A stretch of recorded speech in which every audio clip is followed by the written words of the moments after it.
Shortly before dawn, large explosions thundered across the capital from what Ukrainian authorities say was artillery strikes, the shelling igniting a huge fire and a frantic rescue effort in a 15-story apartment building. At least one person was killed and others remain trapped inside. Shockwaves from an explosion also damaged the entry to a downtown subway station, which has been used as a bomb shelter. City authorities have tweeted an image of the blown-out facade, saying trains would no longer stop at the station. I'm Charles. Ukraine's ambassador to the UN, Serhiy Kislycha, says Russia is guilty of war crimes in Ukraine. Postmate, can you bring the radio up just a bit? Mass graves, terror against Is that better? Let me hear it.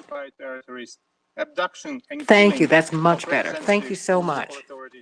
Activists and journalists. The leaders of three nations say they'll be in Kyiv today to show support for Ukraine. The leaders of Poland, the Czech Republic, and Slovenia. More than 3 million people have now fled Ukraine. That's according to the International Organization for Migration. Police say they've arrested a man suspected of stalking and killing homeless people on the streets of New York City and Washington, D.C. That news just into us. And early this morning, police arrested a man at a Philadelphia bus terminal who's wanted in the stabbing of 2 employees inside the Museum of Modern Art in New York. The victims are in stable condition, according to authorities. Officers say they found Gary Cabana sleeping on a bench. He was arrested without incident, they say. This is AP News. There's a ruling now on how graphic information will be handled in the death of comedian Bob Saget. All right, I have the Reverend on the line. Okay. Oscar Wills Gabriel. Reverend, how are you? I'm great. How are you? Good, good. Hopefully I'll see you on Thursday. Yeah, and I'll call you later today and give you an update on the past meeting. Okay. Were you satisfied? We can say but so much here because I'm up on Facebook. Okay. Yes, all is good. All is good. Saget was found dead January 9th at a hotel in Orlando, Florida. Authorities say he suffered an accidental blow to his back. He was 65 years old. Leon Schwarzbaum, a survivor of the Nazi death camp Auschwitz, has died in Germany. He was 101. I'm Rita Foley, AP News.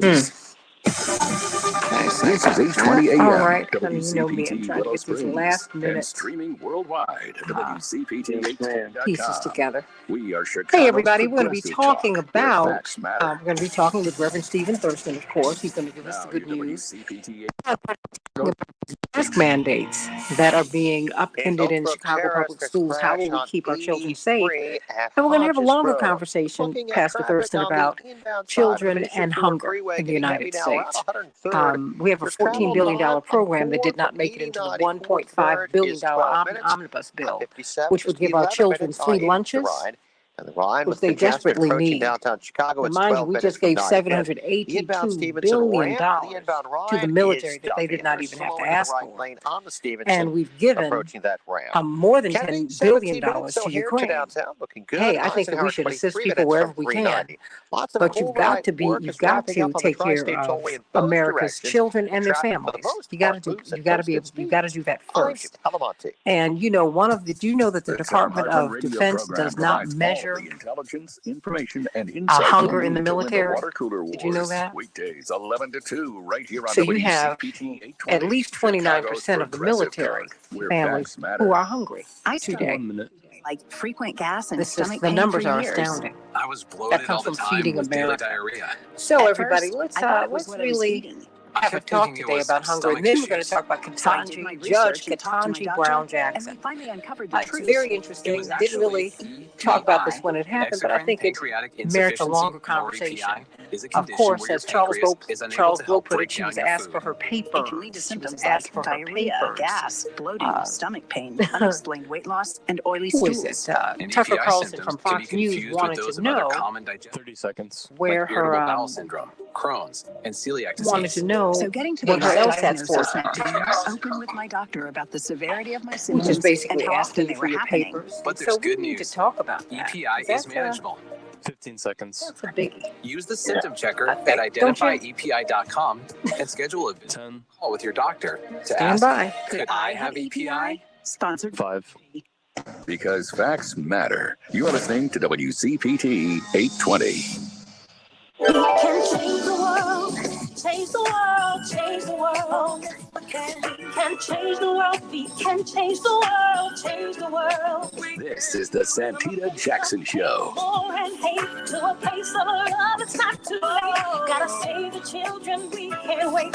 Let's change the world. Hey, everybody. Welcome to the Santita Jackson Show. It's Tuesday, March 15th, 2022. I'm Santita Jackson, coming to you from WCPT, the nation's largest progressive talk radio station, and AM 950 Radio, the voice of progressive Minnesota.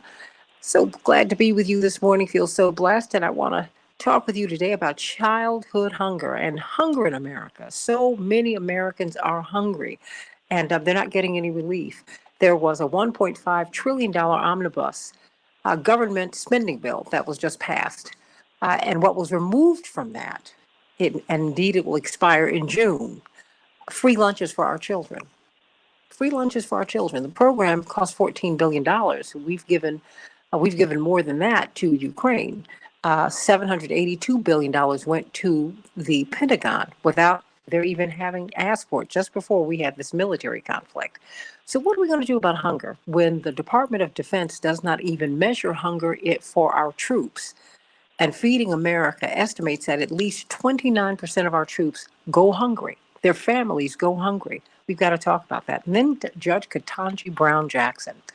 What about the question about her credentials to get into school? Now, she graduated with the highest honors from Harvard Law School and Harvard undergrad. And yet Tucker Carlson asks her, well, he muses aloud. First of all, he messed with her name, which is a name. You know, when you hear Ketanji, you know she's black, and what's the problem with that? But then he wanted to know, what are her LSAT scores? What are they? Are you serious? We got to talk about that, because that is loaded, and we really, truly need to talk about that and understand what all of that means and how we get out of this crazy thinking, how it is that we think that only some people belong on the Supreme Court and everybody else needs to beg their way on there. All of the women, white and Sotomayor, and all of the women who have been questioned, who've been vetted for the Supreme Court, and a black woman has never been there before, are always questioned more heavily about competence.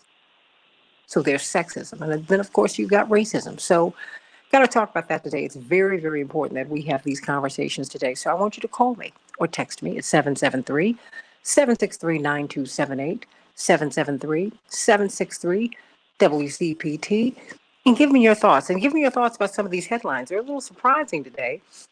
I think you'll enjoy. Everybody in Chicago, we're going to have a high of 45 degrees. It's moving toward, I read something else a little earlier, but you know, it's supposed to be a really wonderful day. It might even hit the 50s, partly cloudy though. Minneapolis, St. Paul, 52 degrees, partly cloudy. Last night in the NBA, the Timberwolves were triumphant over the Spurs, 149-139. But the Kings bested our Bulls, 112-103. March Madness is in full effect. Tonight you'll see Western Illinois, Texas A&M, among others, playing tonight. Well, pressure is mounting on President Biden and NATO members to provide further assistance to Ukraine. Russian troops continue to strike residential buildings and populated areas, according to this CNN report. Ukrainian President Zelensky has asked President Biden to ratchet up efforts to cut off Russia from international trade and to continue targeting the Russian elite. Indeed, he is supposed to speak before the U.S. House of Representatives, a joint session tomorrow, remotely. We'll see what he has to say. In the meantime, National Security Advisor Jake Sullivan issued a direct warning to his Chinese counterpart about the potential consequences of any assistance that Beijing might provide Russia in its war with Ukraine, according to officials, following Moscow's recent request for military equipment and aid. Indeed, they said it was an intense meeting. It was a candid meeting, and he warned of consequences, as he put it. The U.S. has crossed into year 3 of the COVID-19 pandemic, and while the number of cases, hospitalizations, and deaths are heading in the right direction, that is downward. Health experts say that the world is certainly not out of the woods yet. There are an average of about 1,200 Americans dying from COVID each day, according to data from Johns Hopkins University. Everybody, please stay vigilant, stay careful. Indeed, a fourth dose of the COVID-19 vaccine will be needed, according to Pfizer's CEO. But the company is said to be working on a shot to handle all of the variants. This news is a bit surprising. Ginny Thomas, the wife of the Supreme Court justice, according to this Washington Post report, for the first time publicly acknowledged that she participated in the January 6th, 2021 Stop the Steal rally on the Ellipse that preceded the storming of the U.S. Capitol by pro-Trump forces, raising the question about the impartiality of her husband's work. What do you think about that? The U.S. Black population, well, it is growing, but it's not growing where you think it might be growing. Not in Chicago, not in Atlanta, not in Houston, but in smaller cities, all across the South. Isn't that interesting? And interesting story about Pastor Stephen Thurston about Meghan Markle. Her father gave another interview, and he says that he prevented the doctors when she was born from writing that she was Black on her birth certificate. He argued for them to put mixed race. What do you think about that? Okay, I got Diversity and inclusion. I was like, wow, okay. But there it is. I guess that was interesting. I mean, because we have such a history of being of mixed backgrounds in the United States. You were just one drop. Yeah, that was one of the advantages that helped Black people. We were not splintered apart as Blacks in South Africa have been. We were not made colored, even though we have colorism. There's no question about that.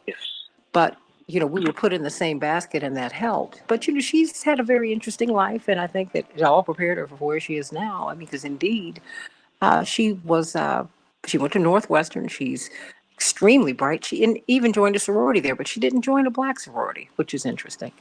But you know what? We all have different paths in life that work for us. So I certainly thought that was interesting and wish them all well. So what's the good news? Pastor Stephen Thurston, teaching pastor from the Salem Baptist Church, of course, the House of Hope. When can we hear you preaching there again, Pastor? I will probably be back up Sunday after next, the last Sunday in the month. Okay. Wonderful, wonderful, wonderful. Get some good stuff prepared now. Yes, ma'am. It takes a minute to prepare these sermons, so please, I can't wait. It does. It takes time. It takes time. So what's the good news today? Well, what my role is as a pastor, and that role sometimes requires my presence at the cemetery from time to time. It was during a recent visit with a family who was there to lay their loved one to rest that I lingered behind after everyone left, something that I don't normally do, but something just kind of prompted me to lay back, hold back, and to linger around the cemetery for a little bit. As I walked around, I began soaking in the energy, Santita. I read the simple legacies on the tombstones, from young children to those who made it to 100 plus years old. And in those moments wandering around, I believe that I tapped into one of the greatest motivational tools there is. Not a post on social media, not a video on YouTube, but there in that cemetery, the thought that we all have an expiration date that's approaching, for me became a great motivational tool.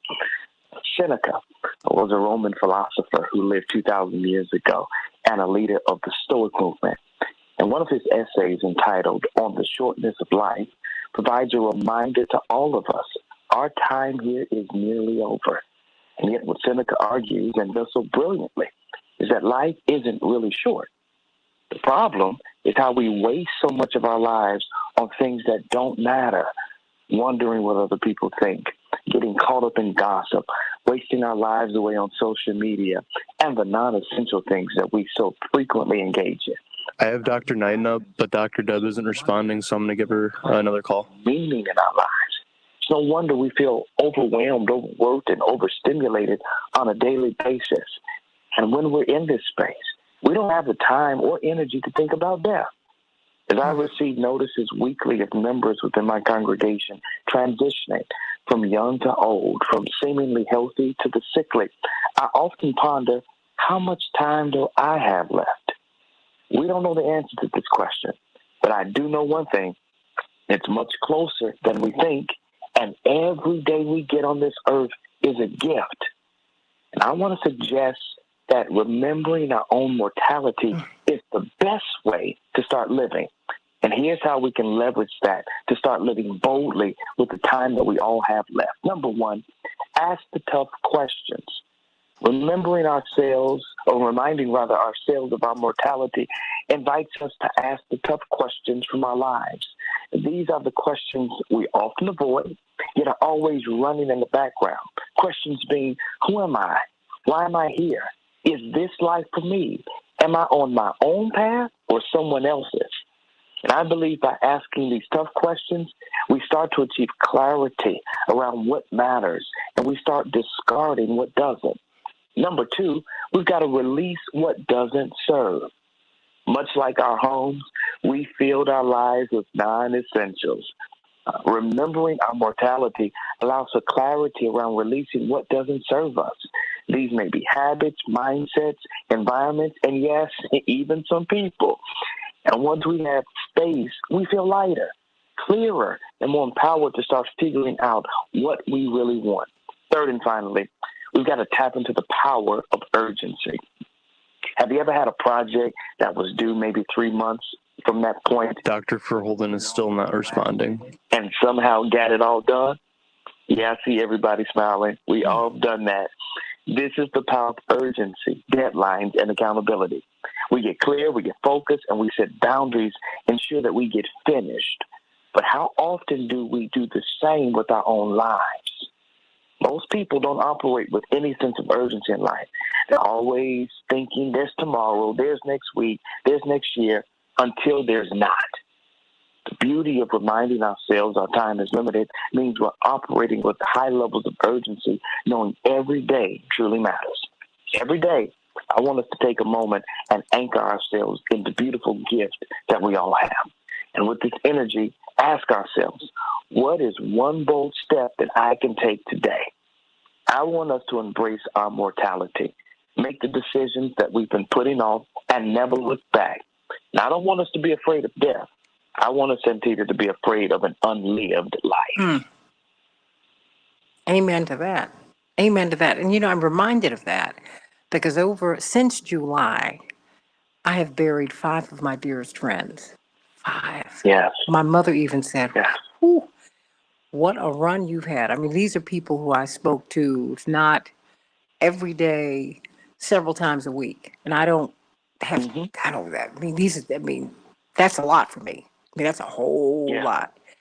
And they were all under 55. I mean, these are like my people.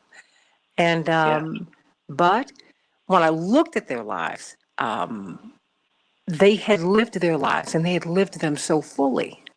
I mean, they had, I said, they've run their race. When I looked at my friend Candace in that casket, I said, oh, she's gone. I mean, her whole spirit was gone. But when you looked at her obituary, her life story, you saw all that she had done, and she was packing so much in. And I said, you know what, that really is the key. I mean, I'm sad for me, but I'm not sad for her. She's got her wings. And then I think about my friend, Mr. Olumala. I think about my friend, Darlene. I just like 5 of them. Boom. 3 in the last 2 weeks. And it's just been like, wow, what a reminder. Girl, live your life and get your priorities together. And thank you for that. That's it. Thank you for that. Yes, that ma'am. Really? We want to leave here empty. Oh. Leave here empty. You Pour know, it all out. I see that with my father. He's leaving it all on the table. People are like, oh my gosh, Reverend, you need to sit down. He is like, please. It's almost like he is afraid not to wake up. He is pushing every single day. Parkinson's, he has mobility issues, he has speech issues. Doesn't matter. He is out here doing his thing. But he's still on the battlefield. Absolutely. And I'm going to help him do it. And I'm going to get on it myself. How about that? And, I That's see it. your father still preaching, still serving. It means so much. Reverend Meek still preaching, still serving. So, and, Yeah. thank you for that. We needed that. Clearly, you moved me this morning. You always do, but this really Awesome. touched me in a special way. And I thank you for that. Hi, Dr. Ferholden. Everyone get the book, Mirror Moments. How can we get the book? And I'm so glad that the Santita Jackson Morning Stars have been responding and getting the book, because I They know have. Thank you. I know that it's been a blessing to you and everyone. Like and share on the Santita Jackson Show YouTube channel. Like and share on the Santita Jackson and Friends official Facebook page. Everybody like and share. Everybody, if you just share with one person, please do that. You do that too when you can. Pastor Thurston, how can we get the book Mirror Moments? Head over to my website, Stephen with the PH, StephenJThurston.com. You can get it right there. It's going to pop up as soon as you go on the website. Amen, amen, amen. Sending you much love. Sending you much, much, much, much, much my love. All right, sweetie, let's get right to it, everybody. Oh, thank you for that. I needed that. You know what? Lingering as you see people who have ascended to the heavens as their body is lowered into the ground. Let you know time is moving. Live your life, everybody. Live your life. Sending much love, everybody, to Samantha and Dave and Andre and Linda and Linear Bob out there in Silicon Valley, Dave Dowling up there in Canada, Louis Chewy, Mark Stevens in D.C. Love you in D.C. and love you everywhere.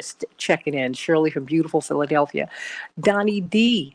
Everybody, Angela Burns, please like and share this show with at least one person. Like and share, like and share, like and share right now on the Santita Jackson and Friends Facebook page. That's my official page, or the Santita Jackson Show YouTube channel. Please like and subscribe there and like and share this show. Like and share. Nina, how you doing this morning? Joyce, Linear, and of course, Marnie and Mehdi, thank you so much for helping us with the sound check this morning. We, of course, have Dr. Deborah Furr Holden, epidemiologist, Associate Dean of Public Health at Michigan State University School of Medicine. We've got some issues for you to tackle today. And of course, Dr. Shanina Knighton at Hey Dr. Nina, that is her handle. And of course, Dr. Deborah Furr-Holden, she's Dr. Deb to us, Dr. Deb Furr-Holden. Everybody, we're Dr. Shanina Knighton, the research scholar at Case Western Reserve University, infection preventionist, registered nurse. We are about to lift the mandates. The mask mandates are being lifted for our children. In the meantime, less than half of all of the students in the Chicago public school system, for example, are fully vaccinated at nearly 75% of the Chicago public schools. And at nearly 50 schools, 10% of the students or less are fully vaccinated as of February 22nd. And those numbers really have not moved. Dr. Furr-Holden, would you consider that to be a public health crisis in the making, or I wouldn't exactly. what would you say? I was about to say that. Well, we have very low vaccination rates for children in many parts of the country, and even more alarming are some of the newer studies. I found a preprint of a study, and preprint is because people are trying to get information out so fast because things are changing so fast. A lot of times, the process of going through peer review, you're seeing more and more people put out what's called a preprint so people can read the study before it's been peer reviewed. So you take it with a grain of salt. It doesn't mean the science isn't good. You just got to read it through that lens, right? This hasn't been peer reviewed and gone through that process yet. And they found that the effectiveness of the vaccine in New York for 5 to 11-year-olds was in the teens against Omicron. It was in the teens. And so, So how do you make a compelling argument? To, well, my question then to you is, because I've seen that kind of data too, so how do you make a compelling argument to parents to get their children, to get them these shots that don't inoculate them from the Omicron variant? I mean, I mean, how do you make that compelling argument, particularly, where now it's really uneven. The requirements are very, very uneven, Dr. Verholden. In some places, Kyrie Irving, now they lifted the mandates. You don't have to wear a mask. You don't have to be vaccinated here and there. But the mayor of New York said, look, Kyrie can play if he's vaccinated. But it's kind of like, but that's not the rule everywhere. I mean, what message do you want to give Chicago's parents today, and parents who are dealing with this all over the country? Well, it's a couple of things. The one thing I'll say is that we're learning. When that vaccine was approved for 5 to 11-year-olds, we weren't dealing with the Omicron variant, and it had a much higher effectiveness against, even Delta and the strains that predated it, right? Because all of the testing of it and all the clinical trials work happened before we had Omicron, right? So everybody is just going to have to be nimble here because things are evolving. This is a living thing. It's not a chair. It's not going to always stay a chair. It's not going to always stay the same. It's evolving. And I think what people are going to have to get used to, and they're not going to do it voluntarily, I really do believe where we'll ultimately have to head is mandates. The same way all those basic childhood immunizations are required for your kids to go to school, they're eventually going to add COVID to the list. And I honestly think that's what we have to do. But I don't think it's a bad thing that this has gone this way. People just have to know that and know you're likely going to have to get your child vaccinated every year. But most kids up until they're 8 or 9 are getting different vaccinations every year. And people have never put up this much resistance to it. Well, there's never been this many questions, right? And we have a new atmosphere in which there is a lot of mistrust of our authority figures. I mean, it's a different day. And people, quite frankly, they have access to more information. And, I think shutting down the doors, which is not what you're suggesting at all, shutting the portals to more information is not the answer. I think that put it all out there so that people like you and Dr. Knighton can get on television, on radio, in print, and engage people. Because you've made all of us feel so much better about everything because you have been very open. You've engaged us, and that has not happened to a lot of people. And that's something that we really have to look at. So coming up, we're going to be talking about hunger, Dr. Deborah Verholden and Dr. Knighton, something that we really, really need to look at. So many of our children and their parents are hungry. Did you know that according to the Feeding America study, 29%, at least 29% of our military enlistees, our soldiers, are food insecure. They're hungry.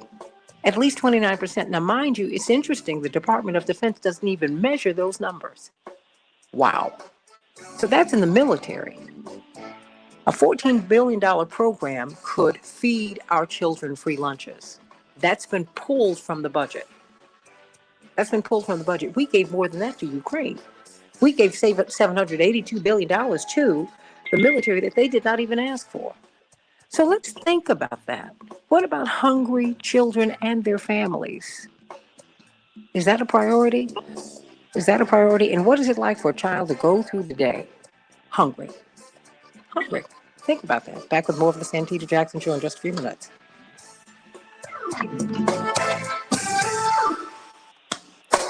Thank you, Dr. Deb. Okay.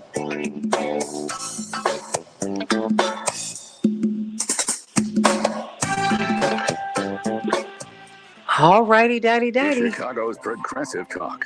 How are you ladies this morning? WCPT Willow Springs and online at WCPT 820. Okay. How are you? Oh, good morning. I Good struggled morning. with symptoms like Hey, frequent gas Nina. and stomach pain Hey, for Joyce. years. I was Hey, bloated all the Benjamin time Hooks. with Got daily a great diarrhea. name there, At Benjamin first, Hooks. I thought it was Barbara what I was Bacon from eating. Polk Park, I kept holding it thinking down it was for stomach the issues. suburbs of So I did my Chicago. research and talked to my doctor, and we finally uncovered the Sending truth. all of you so much It was love actually today. So I want you to call me or exocrine text me at pancreatic insufficiency, or 773-763. EPI, is a condition where your pancreas is unable to help 927-8-773-763. It can lead to 927. We're going to be bringing Illinois Cook County Commissioner Brandon Johnson, who has been a teacher in the Chicago Public Schools. We're going to bring him on to join Dr. Verholden and Dr. Knighton to talk about hunger. Getting to the right And diagnosis meant being more and open with my particularly doctor since about the they're severity taking of my away symptoms school and how lunches, often they this were happening. program But there's good will news. lose its funding come EPI is June, Dr. manageable. Verholden. So don't wait any Will lose longer. its funding come Use June. the symptom checker at identifyepi.com. And this, as we find that more and more military family families struggle. Could I have EPI? I don't even understand how we say we love the military. Do we really? We don't pay them. You have payday loan centers that litter the edges of these bases all over the country because they don't have enough money. They don't pay enlistees anything. They really don't. They pay.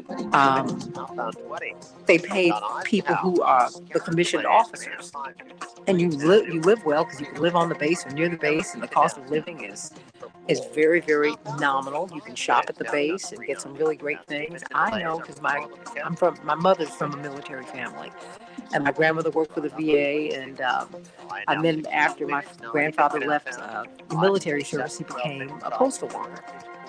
So he was a mailman. And they stayed in the flow of the military for the rest of their lives and loved it. So there's that. But this is a lot. So, Dr. Deb and Dr. Knighton, how are you all this morning? Companies are listing jobs. Pretty good. How are you? I have Brandon Johnson up. Okay, Commissioner Johnson. Hey, good morning, Santita. Doing well. How are you all? Great. Well, I've got Dr. Verholden and Dr. Knighton on with you. Of course, Dr. Knighton is the Associate Dean of Public Health at Michigan State's School of Medicine. And, of course, she's an epidemiologist and our infection preventionist and registered nurse and research scholar from Case Western Reserve University is Dr. Shanina Knighton, who both of them have very strong feelings about not feeding our children. Oh my gosh. This is awful. Taking away free school lunches. That can help protect against That's awful. in just one dose. Awful. Prevnar 20 is approved for adults to help prevent infections from 20 1 minute. that cause pneumococcal So stand by, pneumonia. Continued everybody. approval may depend on a supportive study. Don't get Prevnar 20 if you've had a severe allergic And you reaction all to have vaccine talked or to its ingredients. Commissioner Johnson before. Immune systems may have Yes. lower response to the Yes. vaccine. Okay. Yeah. Okay. I'm like, I know I'm not. For additional common side effects and Well, maybe full I am prescribing crazy, but information, not that please call nuts. 1-855-213-2138 or visit Prevnar20.com. I can do You don't get it. enough sleep. So I'm asking. Actually, I fell asleep yesterday. 30 seconds. But I'm moving toward sleeping just a little longer. I mean, girl, when you are carrying this show by yourself, it is a lot. Because generally these shows are staffs. And that's why I'm really working very hard to get sponsors for it. Because it's a lot. It's a lot to do. 15 seconds. It's a lot to do. Stand by, everybody. No complaints from me because God has given me strength. And I thank God for that. We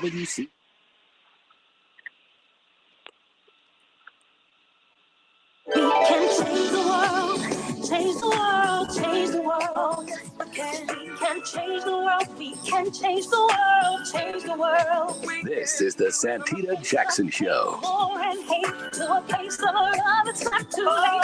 Gotta save the children, we can't wait. Let's change the world. I am breathing. Marlene Schwartz wrote in Common Dreams that taking away free school lunches is the wrong thing to do. I'm Santita Jackson, coming to you from the nation's largest progressive talk radio station. It used to be Air America, but today it's WCPT. I'm Santita Jackson, coming to you also from Minneapolis, St. Paul. All my friends up there, love you, love you, love you. AM 950 Radio, Chad Larson leading the gang, sending you much love up there and sending you love on Facebook and on YouTube.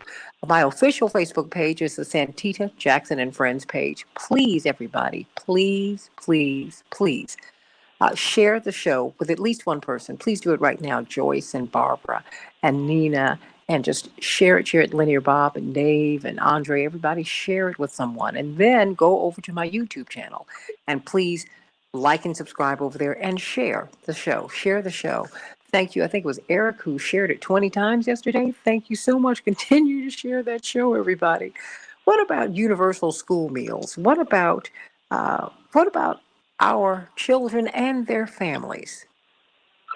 What about that? I mean, so many people are what they started calling it during the George W. Bush's presidency, food insecurity. It's just hunger.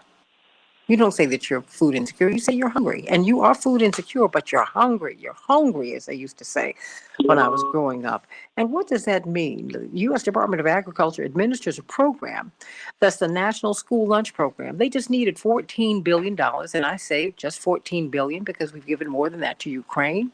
And we're going to give more to Ukraine. We've given $782 billion to the Pentagon that they did not even ask for. So this is $14 billion for this program that was pulled out of, along with COVID relief, that was pulled out of the $1.5 trillion omnibus funding bill for our government. Well, what do you think about that? I want you to call me at 773-763-9278. 773-763 WCPT. What is it like for a child to go to school hungry? To have brothers and sisters who are crying because they're hungry. That is very real in America. It should not be. And it's also happening in our military, although the Department of Defense does not measure hunger in the military. The Feeding America Project actually does. And they found that 29% of our military, of our soldiers, they're hungry. They are food insecure. They go hungry. Their families go hungry. So let's talk about that today. Of course, joining Dr. Deborah Furr Holden, Associate Dean of Public Health at Michigan State University School of Medicine, and Dr. Shanina Knighton, infection preventionist and registered nurse and research scholar at Case Western Reserve University, is Illinois Cook County Commissioner, and he has been a public school teacher in our school system here.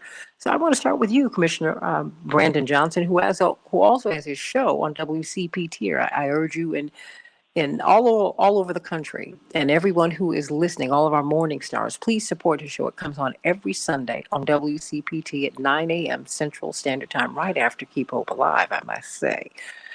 What do you make of this free school lunch program?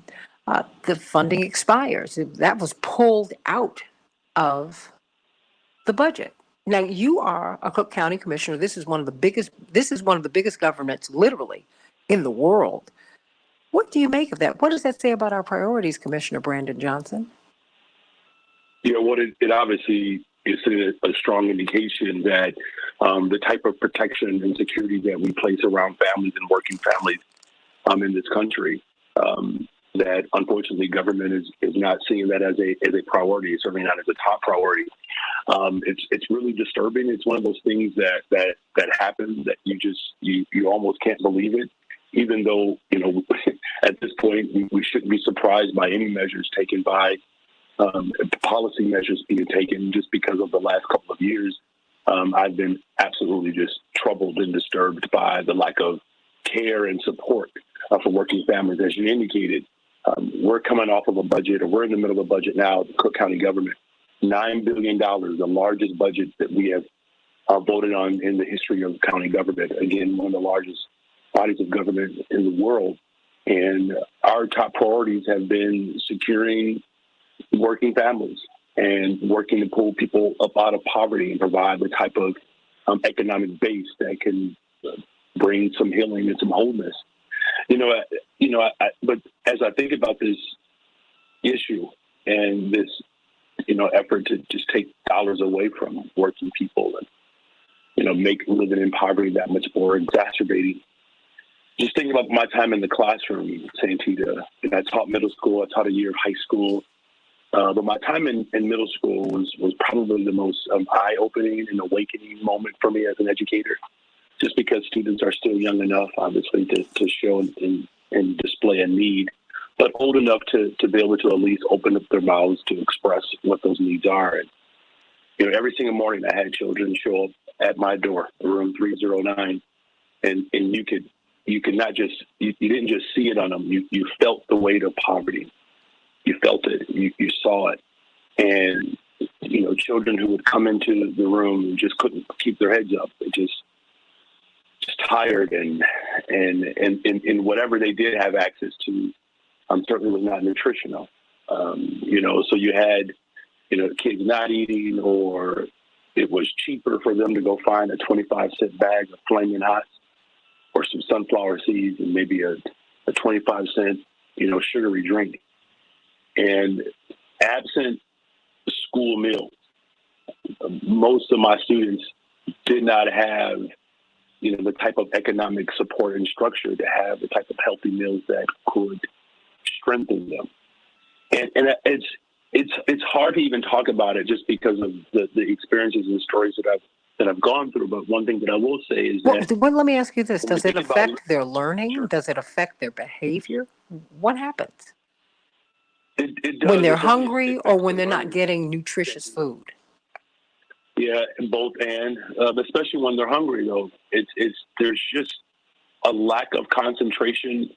There's a level of frustration that you can feel in the room, but the sluggishness that children would display, I mean, it's real, And I think about even the birth of feeding children across America, and I think about obviously what your father did and what Fred Hampton did, and making sure that kids ate before they went to school. I mean, this was an idea that is birthed out of just a struggle for real liberation for our people. And to know that program across America has been of support for Black, brown, and white children is something that we take pride in, right, from our community, being able to push the government to do right by children. And I think it's estimated, at least in Chicago public schools alone, that about 87%, almost 90% of our students qualify for free and reduced lunch just here in Chicago. 13 million children across America that are suffering from hunger. But just right here in the city of Chicago, we're not even talking about the larger, broader Cook County, but almost 90% are qualified for this program, as well as 87% of our families in particular are headed by women who we know are at the tip of the spear when it comes to every economic indicator that has been destructive for families. And so to remove lunch and breakfast in particular at a time like this is callous and cruel, but it's why obviously, we have to continue to push and challenge even our local bodies of government like Cook County and like the city of Chicago and counties across America, that the federal dollars that we did receive from the federal government for ARPA, we need to place those dollars in spaces and places where the needs are critical, and making sure that people have access to food is one of those critical needs. Well, let me run over to you, Dr. Knighton. I mean, as a registered nurse, when you hear about, we're going to have a lot of hungry children if something is not done quickly. I mean, $14 billion is what the free school lunch program cost alone. I mean, and during the pandemic, we did a lot of extraordinary things that needed to be done. We made sure our children got their food. And now this is not going to happen. In fact, the money was pulled from the budget. I'm like, are you serious? Dr. Knighton. I was going to say, the commissioner said just about everything, that I've even experienced just in dealing with youth.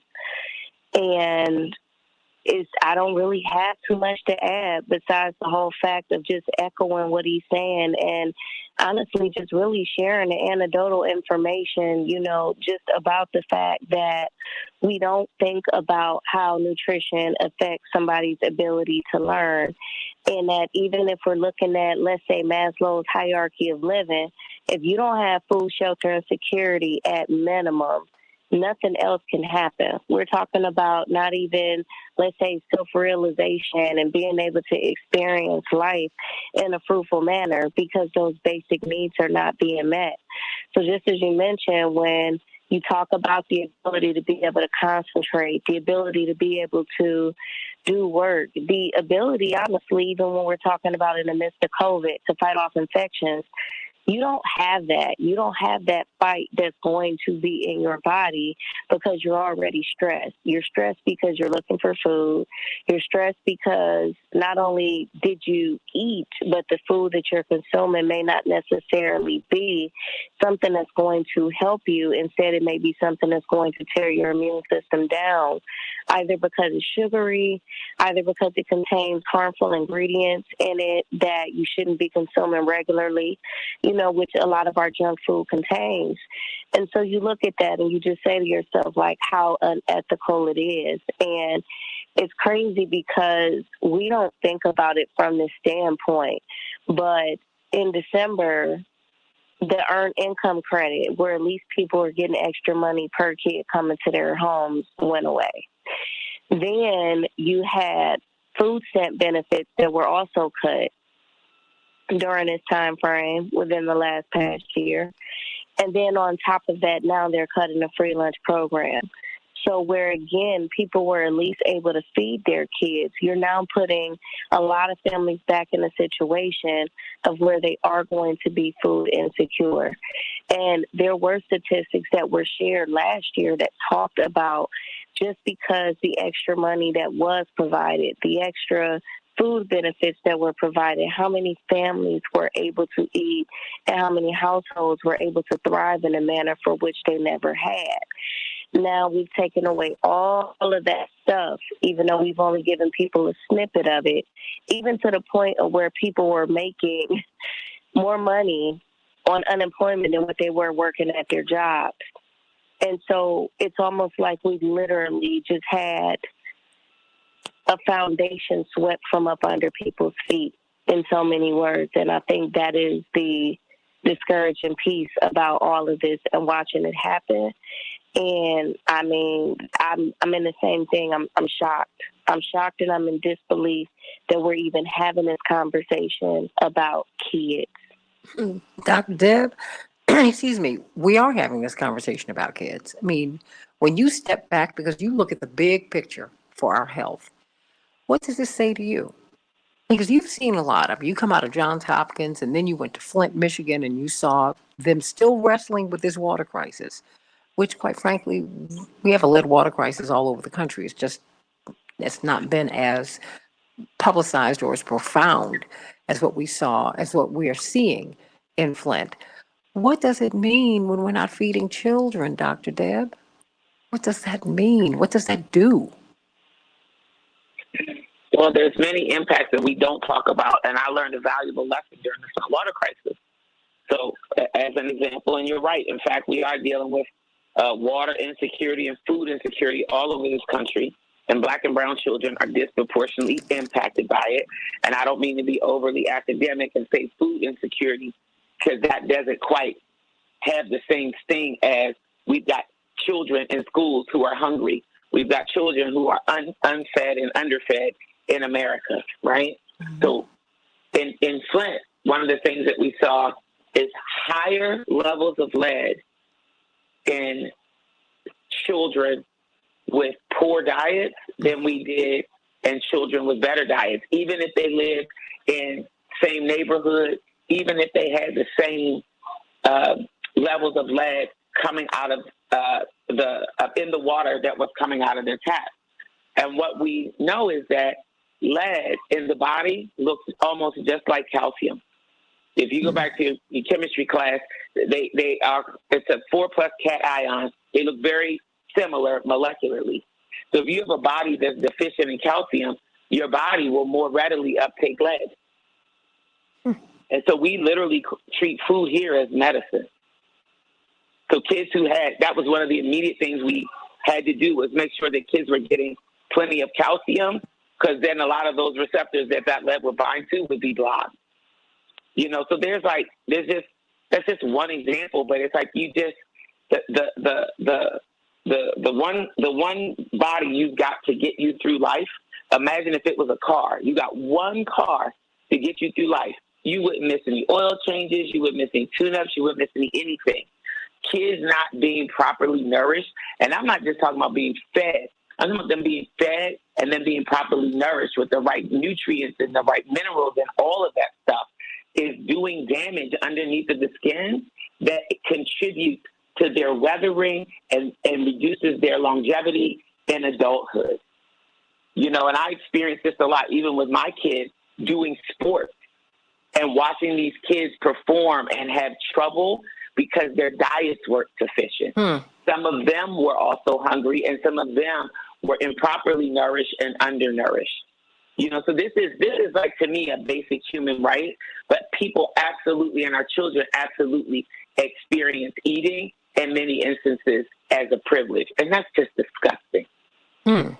Call me at 773-763-9278, 773-763 WCPT. Do we have enough money, Commissioner, to pay for these programs? Of course we do. I mean, we come up with, I'm struck by the fact that, and I know that President Zelensky's back is against the wall, but I'm struck by the fact that he's demanding help, right? And demanding our money. I get it, but I'm like, wait. We've got, wait. We've got starving children and their parents in the United States right now. $782 billion went to the military. They didn't even ask for it. And then they pull COVID relief out of this omnibus bill. They pull this free school lunch program. Come June, it will not be funded. What are our kids going to do? I mean, that's right at the precipice of summer. Well, they're not going to be in school anyway. Where are they going to get the food? I mean, what's going to happen? And how does that impact you on the county level? How does that impact cities all across? This is happening all across. This will impact everybody all across the country, Commissioner Johnson. It most certainly will, Santita. I think the number that is most striking to me is, I think the government has estimated 34 million people living in poverty. 12 million of those folks are children. Mm-hmm. And your question about resources and dollars. I mean, even in President Biden's State of the Union address, he talked about how, the most wealthiest individuals and corporations made unprecedented profits in the midst of a global pandemic. The type of avarice and greed that we are experiencing in this country right now it's a shame, but it's criminal, and we need to call it out for that. And to neglect and to not suffer the little children, as the Bible says, that come unto me, that you would, I think Jesus just said, you might as well just put a cloak around your neck and jump in the lake, if you were to harm a child. It doesn't get that much more direct than that, so to know that there are billions of dollars. You mentioned the former President Bush. I think at the time of the war, it was 100 contractors per one soldier. Some of these contracts that were, just outrageous in terms of the type of profit that folks make. The last thing that I'll say, as we think about the demands that are being asked globally, and those nations benefit from that type of support, it just makes you wonder, what do we have to do in this country to get the attention from our own government? What do we literally have to do to get the attention from our own government to invest in children? As you know, as a Cook County Commissioner, as a public employee, a teacher, we were fighting to provide housing for our homeless students. 60% of homeless students in the city of Chicago are Black children. And as the doctor has already indicated, the disproportionate impact that these failed policies have on our community, like the community that my wife and I are raising our children in here in Austin. It's a beautiful community, but we suffer.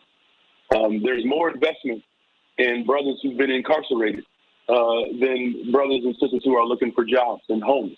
We literally have, Santita, $1 million blocks. When we look at all the folks who've been incarcerated, who are pocketed around our community, the government has invested millions and millions of dollars for our detainment and incarceration, but we can't invest dollars in food and housing and jobs. It's a whack system, but we obviously have people who are very, very much concerned about this, and we have to continue to put forth a demand because nothing comes, of course, without a demand. Now, power concedes nothing without it, everybody. We're going to get some closing thoughts from you, Dr. Deb.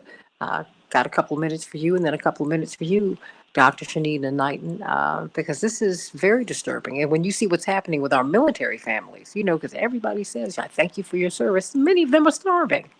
And the Department of Defense doesn't even measure those numbers, Dr. Verholden. It's shocking. So Feeding America has to find out Okay, are you hungry? At least 29%. At least 29%. And quite frankly, nobody should be hungry in what is, pound for pound, the wealthiest nation in the United States, in the world. I mean, this is just really disturbing, really disturbing. And to see, what does it say to you that money for this particular program was pulled out of our government budget? Dr. Well, I Verhoeven? always tell people, if you want to know what people's values are, you look at how they spend their money. You know, people can espouse whatever they want. You have to look at how they spend their money. You know, and honestly, if you think about it, we are really fighting for children. We are fighting for the child tax credit, right? They say this is one of the biggest single things in the last 2 decades to lift children out of poverty. So to me, it's like a non-starter that we would get rid of that. But we have to fight for those things. And that's why I think mandating equity is so important. You know, I remember in Maryland when we said, you know, this process of kids applying for free and reduced lunch is crazy, because you would have kids who would be eligible, but we're having problems getting the application out of the bag in, you know, some parent or guardian's hands, signed and brought back to school, whatever.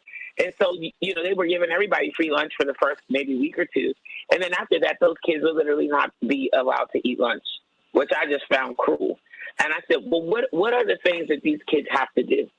Like, what is it that they have to do? Their parents have to register them. Can we get their, you know, their lunch application, you know, filled out when they're registered? I mean, let's just figure it out. And what we ended up doing was attaching it to the Maryland Children's Health Insurance Program application, MCHIP. We added a few more items because what the parents weren't going to do is have the babies without their health insurance. So we just attached the free and reduced lunch application to the MCHIP application to try to make it easier.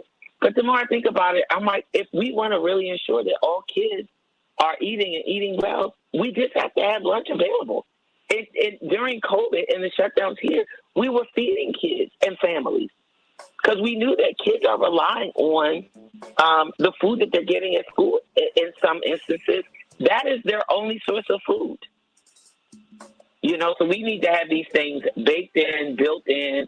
I just think it's really sad and really upsetting that programs like this are so easily on the chopping block, yet we'll throw billions of dollars at the military and other things. So, you know, you want to see the values, you follow the money. So we just don't have enough value, I think. And watch this, not just on children, but on poor children. Because the children who really need this are the children who are living in poverty and the children who are most impacted by food insecurity. And those tend to not be wealthier children. So what the signal that's being sent is the poor kids are lower on that hierarchy of human value. You know, and while black and brown children are more likely to be hungry, white children are hungry too. This is a question of our values as people. No one, and not just children, but the adults that they become, nobody should be hungry. Period. That's it. That's all. Dr. Knighton, I have about 30 seconds for you. Nobody should be hungry. Ever. Unless you're on your way to your next meal. I agree. And I think the only thing that I just want to say to give us food for thought is to just think about our older generation, our grandparents that are taking care of some of these children that also have stretch benefits that are also going to be suffering trying to make ends meet to not only just, you know, cover their responsibilities with their limited budgets, but not having these benefits of having children fed. And that's whether it is financially a burden for them or even physically a burden, where sometimes it's challenging for them to even cook for these children, where they rely on these programs to be able to feed these babies too, that they're taking care of. And so I just think that programs that are being taken away like this is also harming our elderly. And so this is a ripple effect, not just on the nuclear families that may exist, but also on the grandparents that take care of children. Well, the fact is, most children don't grow up in a two-parent home in the United States. So let's just dispel that notion. Do away with that. Absolutely. Not to mention the fact, I mean, it's just that's the data.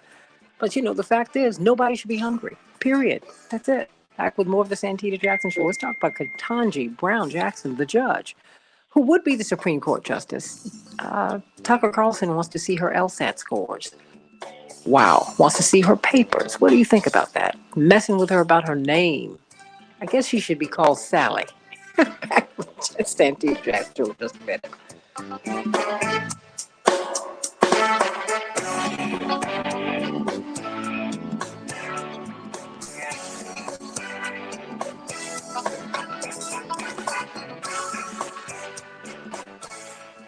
I struggled with symptoms like frequent gas and stomach pain for years. I was bloated all the time with daily diarrhea. Oh, At first, you know what? I thought it was what I was eating. Cosme, I kept thinking it was stomach issues. I have So someone did my who I research think is and going to talked be to able my to doctor, join us. and we finally I'm uncovered going it. If you to want, speak just with her text me. first, okay? Yeah, if you want to text me their number, I can give them a Yeah, call. let me speak with her Deficiency, first. or EPI, is a condition where your pancreas is unable to help break down your food. It can lead to symptoms like Ooh. diarrhea, gas, bloating, Hello? stomach pain, unexplained weight loss, and oily stools. And EPI symptoms can be shit. confused with those of other common digestive conditions, like irritable bowel syndrome, Crohn's, and celiac disease. So getting to the right diagnosis meant being more open with my doctor Oh, about let's the see if I severity can of my get her. symptoms I and how can. often they were happening. But there's Okay, good news. Deborah, Dr. EPI Deb, is manageable, so don't wait any longer. Use the symptom check. Yeah. and Dr. Knighton, Try thank you all so much EPI.com for being with us to schedule today. a visit or call with your Oh, doctor to you want to ask- weigh in very quickly? I'll have to let you go, but if you want to weigh in very quickly on Judge Brown Jackson, Jackson Hewitt Tax Pros. I'd certainly like to hear this from you all as professional women. Come on, Learn why more not? at jacksonhewitt.com. Just weigh in It's quickly. upsetting. This is AP News. I'm Rita Foley. These folks never stop. No, I was just saying it's still upsetting the fact that like literally we here and we still critiquing people like based off of stuff, is in Kyiv. He says hair, name, like all of that other stuff, and the fact that it's even still normalized and accepted. Oh yeah, because he has the space to do it. That's what's so awful. Awful. So okay, let's get right to it. Ooh. Ukraine and Russia have agreed to more talks, but so far diplomacy And thank has you all failed. so much. International organizations are pleading for an All right, end to everybody, war. please, Debbie Jennings, how you doing, sweetie? That's right. Please like and share, like and share, like and share Zenobia, like and share on the Santita Jackson Show YouTube channel. Please like and share, and like and subscribe on the YouTube channel. And please join the Santita Jackson and Friends Facebook page. That is my official page. The Santita Jackson page is just a landing page, and I can't get any more friends there. They limit that you top out at 5,000. So that happened a long time ago, and they kick people off. And that's not me. That's China is Facebook. battling COVID Uh-uh. outbreaks. So, tightening antivirus everybody, please join the controls, of Santita course. Jackson and After Friends some page. electronics That's and my auto official page. factories shut And down.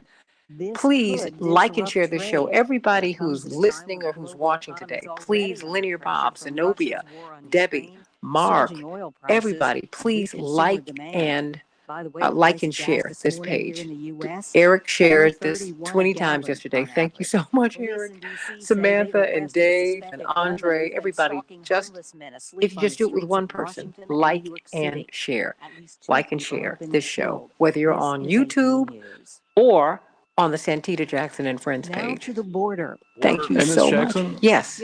are the doctors going to be on for the next segment? Let me ask them. Are you all going to be on, or are we letting you go?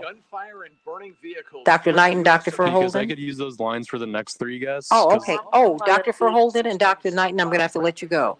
We have no lines, do we, Cosme?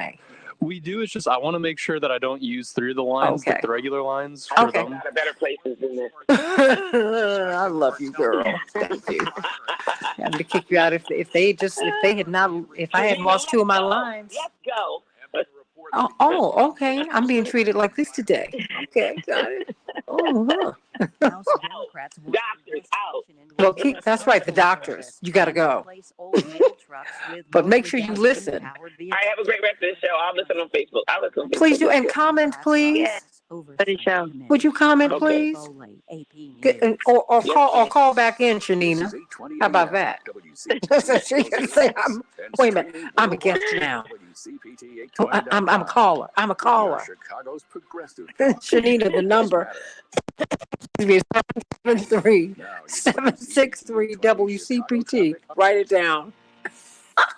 Inbound Kennedy traffic is Oh, I love it. most of the way to Central and Kimball much of the way. Oh, what'd you say, Joyce? Doctor's out. We don't have enough space. And thank you, Debbie Jennings, Save the World. The reason I use I love Sounds of Blackness, but I have to get written permission from every artist whose music I use.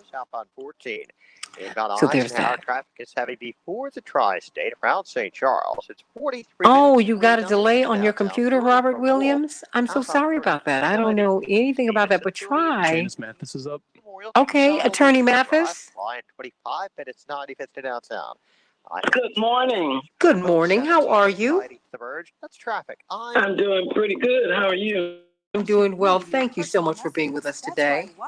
I thought this would be perfect for you. It protects whatever you send before, among other things. But you know what? I'd like for you to, I'm going to have another conversation about the global South and their reaction to Ukraine, because you know there's a difference between how the African countries, the Asian countries, the Cameroon, for example. Oh, well, they have a very different take on this.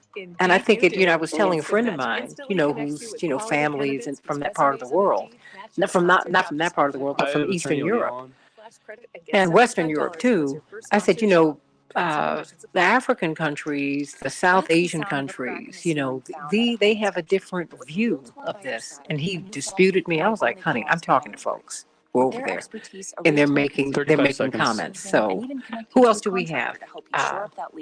Who else do we have? I have Attorney O'Neill on. Okay, and we're going to get Attorney Hoffler. Yes. make all the difference. The difference between an Okay, agent and a everybody. realtor is real. Like Realtors are and members of the share. National Association of Realtors. That's who Woof, we woof, are. woof, woof, woof. Okay. And of course, I go into this live read right after the headlines. So there we 10 go. seconds, and then I have Attorney Hoffler on. Okay, fantastic. Thank you, everybody. We're coming up shortly. 5 seconds. Okay, thank you. Good morning, Santita. Hey, coming up. Change the world, change the world, change the world. We can change the world, we can change the world, change the world. This is the Santita Jackson Show. War and hate to a place of love, it's not too late.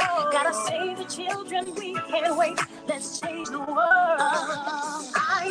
Hey, everybody. Welcome to the Santita Jackson Show. I'm Santita Jackson, coming to you from the nation's largest progressive talk radio station, WCPT 820 in Chicago. We used to be Air America, but today we are WCPT and AM 950 Radio, my home in Minneapolis, St. Paul, the voice of progressive Minnesota.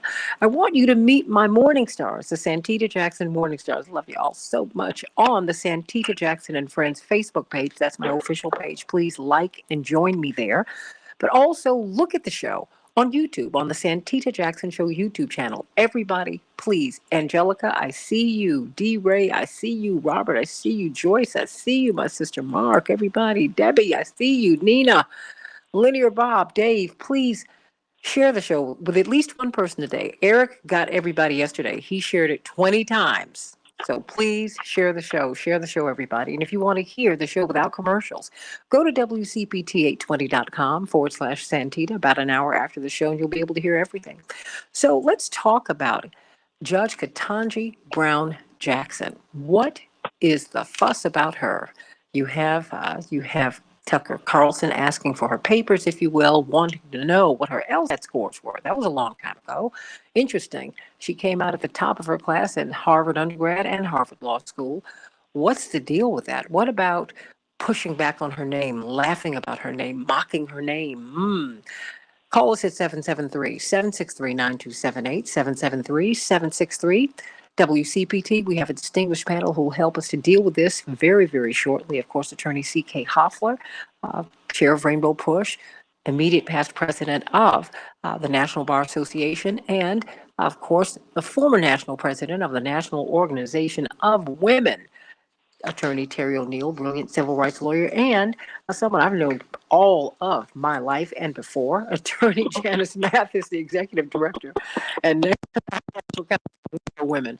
Her father is one of the persons who's responsible for my father being who he is. There's no one he has loved or admired more than Coach Mathis. You'll always be his daughter, just like C.L. Franklin is always Aretha Franklin. She couldn't shake him. Even when she became the biggest singer. And I'm grateful for that. And She is always CL's daughter. But let me get to some of these headlines so that we can get to the rest of the show, everybody. In Chicago, we're going to have a high of 45 degrees today, partly cloudy. Minneapolis, St. Paul, 52 degrees, partly cloudy. The Timberwolves in the NBA last night, they were triumphant over the Spurs, 149 to 139. The Kings, however, bested our Bulls, 112 to 103. March Madness, everybody. Are you paying attention? Western Illinois will be playing tonight along with Texas A&M. It's going to be a great series. Have you filled out those brackets? Wow, everybody. Pressure is mounting on President Biden and NATO members to provide further assistance to Ukrainians. Indeed, there is a debate in the White House as to whether the president is going to go over to Europe to express further support for Ukraine, and President Zelensky will be speaking before Congress tomorrow. It will be a virtual address. Everybody will be watching to see how all of that works out. In the meantime, the United States has warned China that there will be consequences if they assist Russia in any way. How do you think that is going to work out? It was a 7-hour meeting in Rome between National Security Advisor Jake Sullivan and his Chinese counterpart. We'll see how all of that works out. Remember, China is the biggest economy in the world and the most populous nation on earth. How will that work out? The United States has crossed into year 3 of the COVID-19 pandemic, and while the number of cases, hospitalizations, and deaths are headed in the right direction, that is downward, health experts say the world is certainly not out of the woods yet. Indeed, a fourth dose of the COVID-19 vaccine will be needed, according to Pfizer's CEO. Jenny Thomas, the wife of Supreme Court Justice Clarence Thomas, has finally admitted for the first time publicly that she participated in the January 6th, 2021 Stop the Steal rally on the Ellipse that preceded the storming of the Capitol later on that afternoon, raising questions about the impartiality of her work and the appropriateness of her political activities. You let me know what you think about that. 773-763-9278. The U.S. Black population is growing, but not in Atlanta necessarily, not in Houston, not in Chicago. Indeed, we lost 300,000 African Americans over the past few decades here in Chicago. We're growing in smaller cities, everybody, like Fort Worth, Columbus, Ohio, Jacksonville, Florida, Charlotte, North Carolina. Each gained between 32,000 and 40,000 new Black residents from 2010 to 2020. Black people are moving south and into smaller cities. And this is something interesting. Meghan Markle's father says that he prevented a doctor from writing that she was Black on her birth certificate instead of mixed race. He said, we got into it. We went back and forth. He said, I even had to argue, quote, with the doctor and have him write that she was mixed on the birth certificate because he wanted to mark down Black. I had no problem with Black or white, but in my mind, she should have been mixed. Wow. Everybody, we're trying to get you to be in the position to purchase a home, to save your home, to build your credit, to correct your credit if you've had some problems, to clear up your credit card bills, all of that. Well, we want you to call Team Hochberg, your trusted local lender. If you have a problem with your money, you can get a free consultation and get on the road to financial freedom. Chuck, a Navy veteran, married to Patty, both retired and barely surviving off their monthly Social Security benefits. Well, Miss Patty called to consolidate their first and second mortgages and $30,000 worth of credit card debt. Can you hear me, everybody? I know you can. Team Hochberg officer Sarah Ruffer secured a cash-out VA loan and reduced their monthly payments over $500 a month, saving them more than $6,000 a year, everybody. That could be you. That could work out for you. We want you to call Team Hochberg at 855-56-DAVID, 855-56-DAVID, or visit them at 56david.com, 56david.com. If you call 855-56-DAVID, tell them that Santita Jackson sent you, and also, it's a free call. Just lay out your dilemma and they will work it out for you. 855-56-DAVID or 56david.com. That is Team Hochberg, everybody. So Tucker Carlson has been on a tear. He said, wonder how she did on the LSATs. Why won't Biden tell us that? So who is Ketanji Brown Jackson, a name that even Joe Biden has trouble pronouncing? One of the top legal minds in the entire country. Well, she is a top graduate from Harvard undergrad. She came out of the Radcliffe College and top graduate from the Harvard Law School. She is all of these things. She is eminently qualified to be a justice on the Supreme Court, much more qualified than her immediate predecessor, Miss Comey Barrett. I mean, that was one of the pushbacks about her, that she was barely qualified, that she was not really qualified to be on the bench because she hadn't really served. But that having been said, she's there. But we want to know, what do you think about that? What about demanding that Ketanji Brown Jackson show her papers, as Charles Blow so eloquently wrote in the New York Times? Wow. Now, this Fox News host, Tucker Carlson, Charles Blow writes, briefly went to a Swiss boarding school before he reportedly had been kicked out. He went on to graduate from Trinity College. He described himself as being part of the Dan White Society. Remember Dan White, the homophobe who killed San Francisco Mayor George Moscone, and Harvey Milk, who had become the first, California's first openly gay elected official, and on and on and on and on. Carlson had applied to the CIA, but his application was denied, so he turned to journalism. Wow. His father told him, "You should consider journalism. They'll take anybody." I want you to call me. What do you think of him making fun of her name? What do you think of him demanding that we see her LSAT scores, even though she got through Harvard twice and finished at the top of her class twice? Call me at 773-763-9278, 773-763-9278. I want to know what your thoughts are. What about this dog whistle politics that we're dealing with?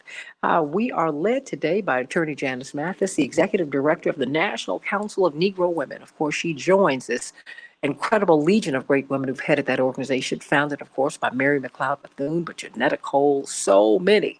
And of course, she is one of the great women, and she is leading that great organization now. We've got Attorney Terry O'Neill, former national president of one of our great advocacy group, the National Organization of Women, brilliant civil rights attorney, and of course, Attorney C.K. Hoffler, who will be on her own segment on the Santita Jackson Show tomorrow, Legal Q&A with C.K. We'll be talking with her tomorrow, and today she's going to roll off of the air here onto her own show on WAOK at 11 o'clock Eastern Standard Time, 10 o'clock Central Standard Time. Let me start with you, Attorney Janice Mathis. When you heard him making fun of her name, when you hear Ketanji, when you hear Ketanji, you're clear that this is a black woman. What's the problem? Is she supposed to be named Sally or Ann or Mary? There's nothing wrong with those names, and what about demanding that we see her LSAT scores? Now, you came out of Duke Law School, right?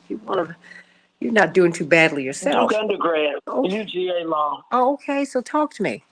What did you hear when you heard that? I heard the same mentality that demanded to see Barack Obama's birth certificate. I heard the same mentality that set black women up, and women, period, to be questioned more intensely, more about their philosophy and your temperament. Competence. And more intense questioning, you're competent. And it's from the same people, it's ironic, who have a knee-jerk reaction against affirmative action. But I don't think, what it says to me is almost humorous. If it weren't such a serious subject, it would be funny. She has every qualification you can think of to be on that court.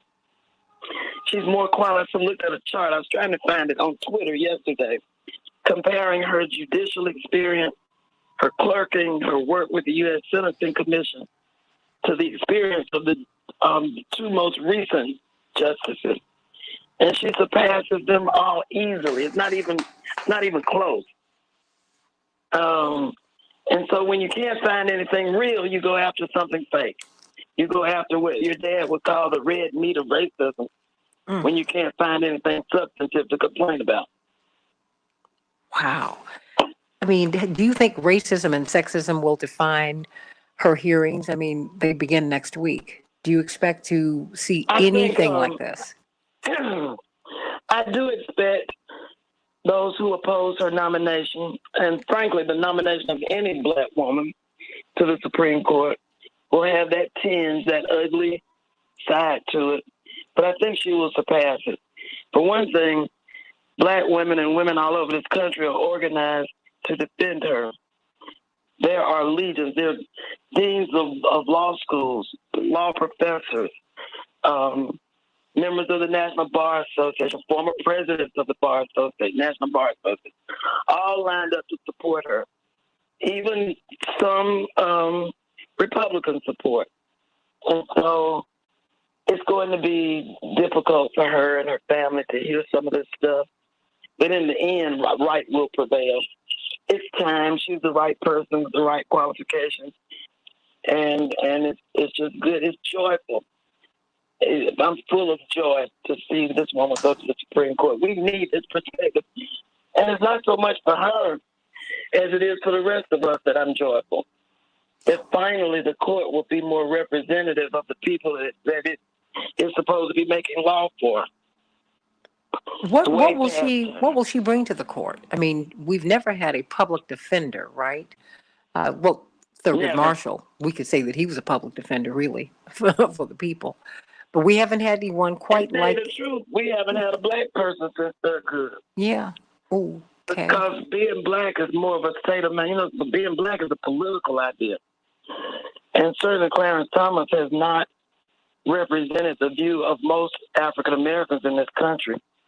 So really, since Thurgood's time, we have not been represented on the court in that way.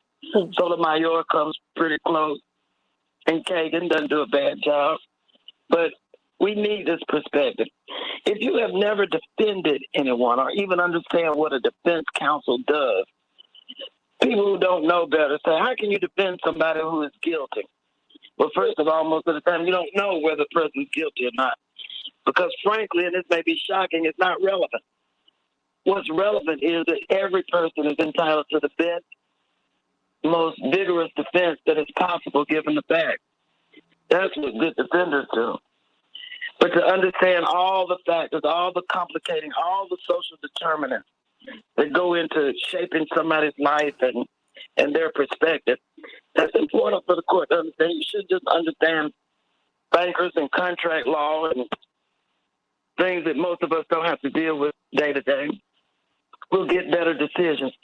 Even when she's in the minority and she's writing, as I suppose that she will, writing the dissenting opinion, it will be a breath of fresh air. And just like Ruth Bader Ginsburg, it'll be a roadmap for the future when the court turns again, as it inevitably will. Attorney Terry O'Neill, what do you make of these attacks upon her? And really the attacks upon women generally speaking. There are some political scientists, Christina Boyd, Paul Collins Jr., and law professor Lori Ringhand, who found that women, female nominees, and there have only been a few in the 230 years that the court has existed, are asked more about competence. Women and minority nominees are pressed more heavily on their judicial philosophy, and on and on. I mean, they are vetted far more strenuously than their white male counterparts. Yeah, Santita, I think there's really two things going on here.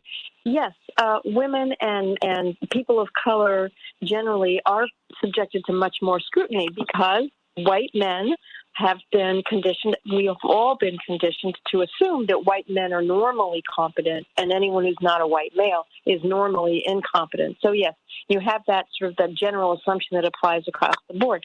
But I think that in the case of Judge Jackson, of Ketanji Brown Jackson, what is also going on here is, you add race to gender in the attacks on her, and it doesn't just add a thing; it's really kind of an exponential, complicating factor. And here's what I mean: I think the attacks on Judge Jackson are intended to raise alarm among racist white people that Black people are getting too successful. And that is what Tucker Carlson is really getting at. That is why they went after Barack Obama when he ran for president. He's not really an American citizen.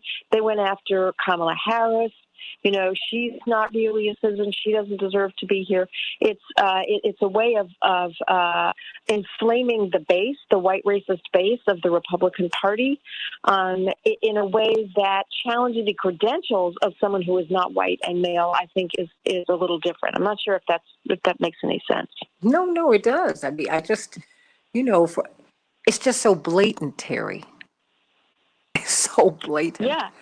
Because we all know that if you have a black sounding name, you are less likely to be hired for a job. The aspersion is cast upon you. You're less likely to get that place at Harvard.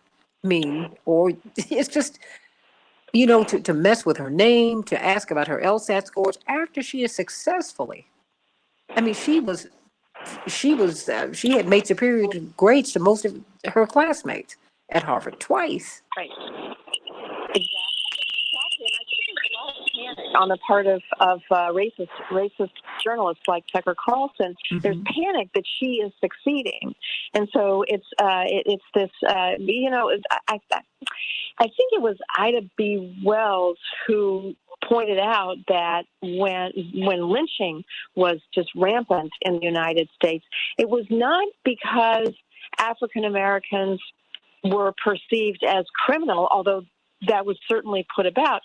It was that African Americans were succeeding, and this is what prompted lynchings. This is what prompted the massacres, for example, in Tulsa. Was that the success of African Americans prompted white nationalists, white supremacists to really react. I think that's what we're seeing, with Ketanji Brown Jackson, as we did with Kamala Harris, as we did with Barack Obama. It's this white supremacist panic about the success of anything like a multiracial democracy that is causing them to be unhinged. And really, Tucker Carlson's demand, let me see her LSAT scores, is unhinged. Unbelievable. C.K. Hoffler, I've got about literally 2 minutes. You want to tackle this, or do you want to wait till we get to the other side? I can tackle this, Santita. If ever anyone wanted to know what does racism and what does sexism, when there's a convergence of the two, what does that look like in America? This is what it looks like in America. For people who don't know, the LSAT are a standardized test that you take to gain admission to law school. Law school.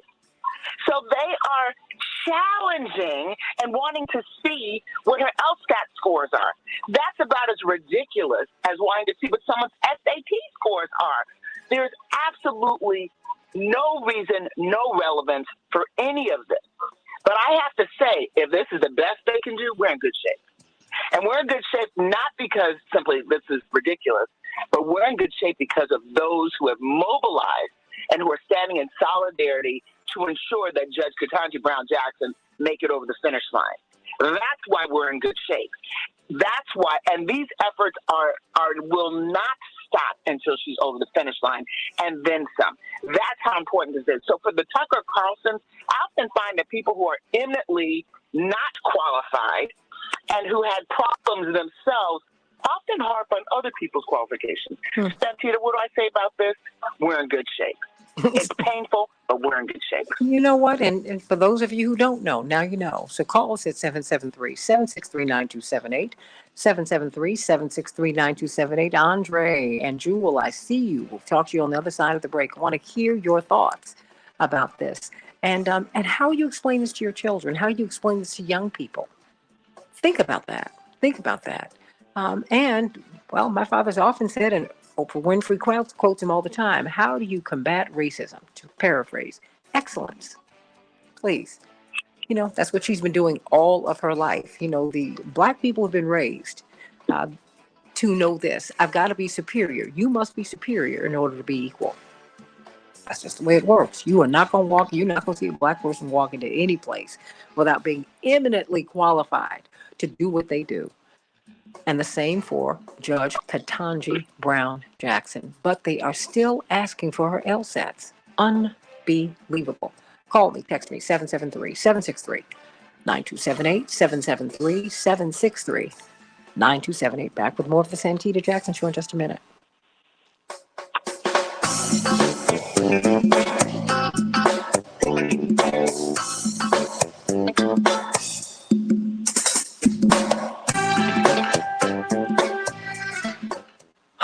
Chicago's Progressive Talk, 8:20 a.m. WCPT Willow Janice, Springs. Terry, online and at CK. It's like it just doesn't stop. where facts matter.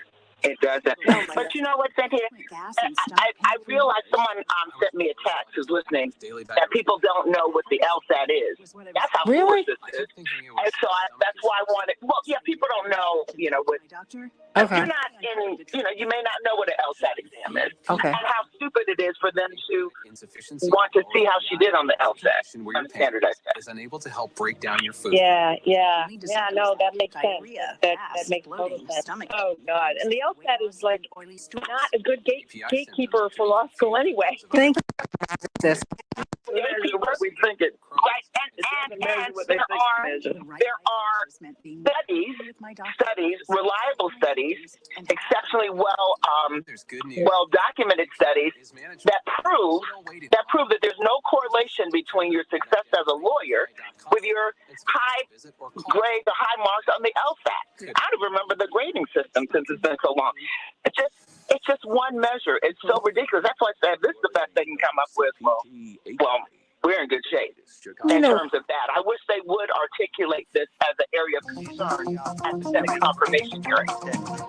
A Dr. King got some failing grade in relation to some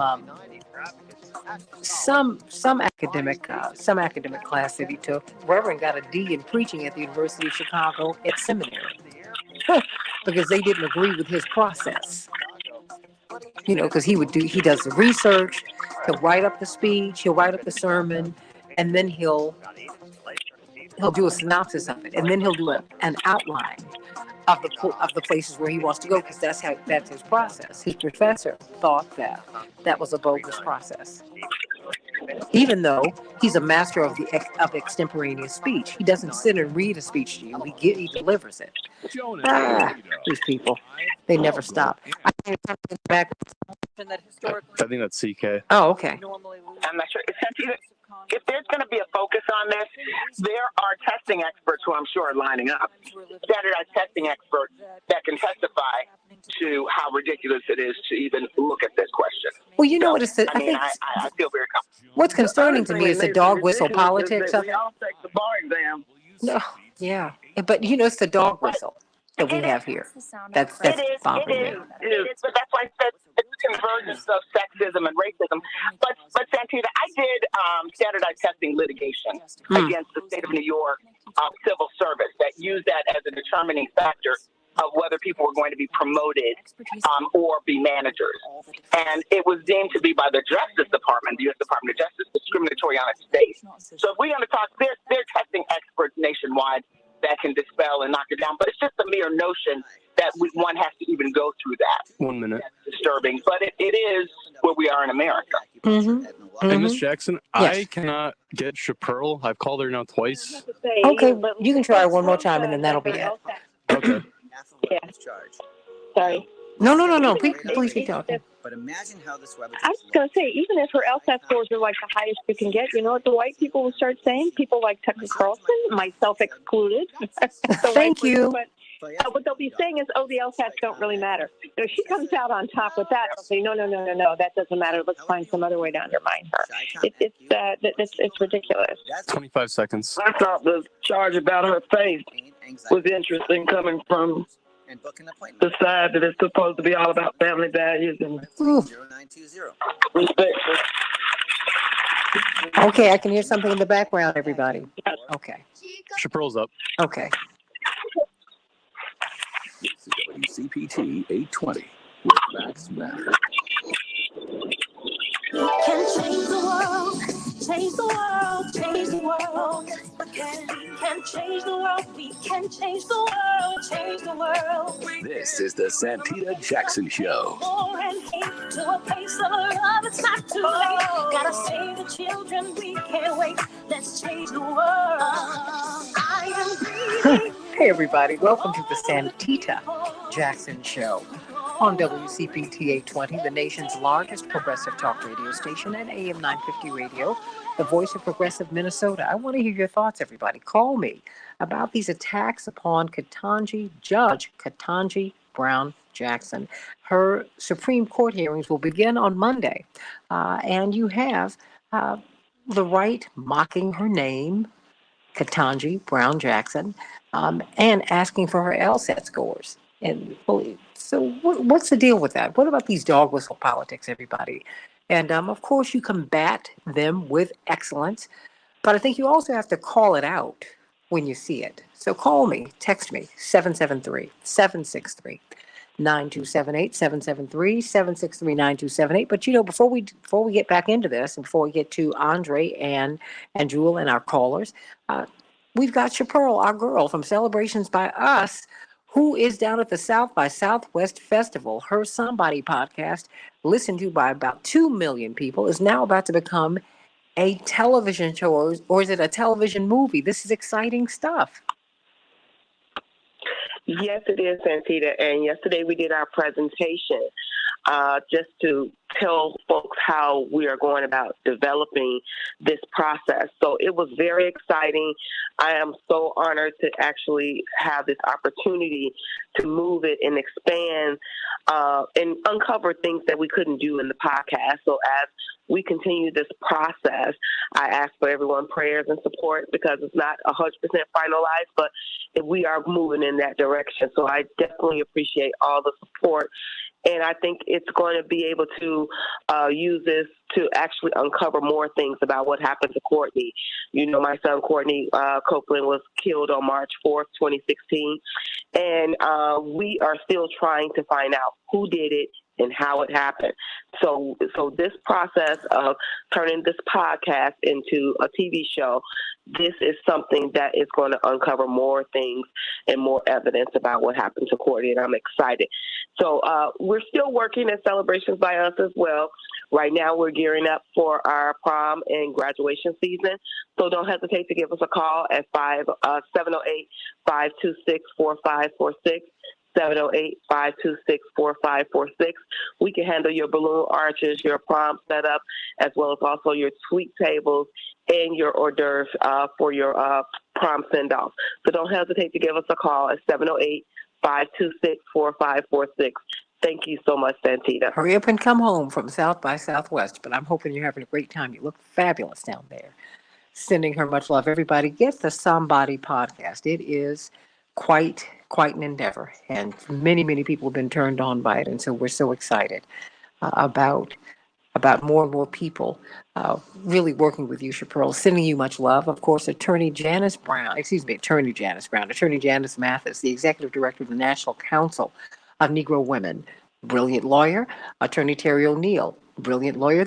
All of you are civil rights lawyers. Wow. Former national president of the National Organization of Women, and Attorney C.K. Hoffler, who will be on WAOK in Atlanta at 10 o'clock Central Standard Time today, 11 o'clock Eastern Standard Time. Check out her show. And of course, she'll be doing legal Q&A with CK on the Santita Jackson Show tomorrow. She's also the chair of Rainbow Push. And let me just say, Attorney Janice Mathis used to be the vice president of Rainbow Push. So there we go. There's just so much that they have done. Let me go to Andre. Andre from Chicago. What's on your mind, Andre? Hello, good morning to you, and good morning to the audience and the guests. Good morning. What I think, Santita, is I think that we don't push back enough. And when I say we, I'm talking about the Biden administration, the Democrats, and us as individuals. When we see these type of things, we can call in to Fox, we can write letters, and we can email them with our grievances, let them know that we don't think it's appropriate. And the other way we need to fight back, if Tucker Carlson is asking Ketanji for her credentials, then we need to publicly ask Tucker Carlson for his grades in school, and did somebody pay for him to get in college which his scores was too low? We need to ask for his attendance record in school. That's how you have to fight back. If they ask about illegal immigrants, then we should ask Trump, well, when did your wife and her family get their legal status then? How long were they immigrants? These are ways that got to be fight back. When you put them on the defensive, you stand a chance of being more successful than trying to take the high road and lean back. And I think it should have been pushed back when he asked Obama for his birth certificate. You should have right away say, well, if you show your tax returns, Trump, then I'll show my birthday. Should just be no freebies and giving stuff. If they don't give up nothing, then we shouldn't give up nothing. And that's what we should. For the attorney, I think what Tucker Carlson is doing, it falls under the guise of a hate crime.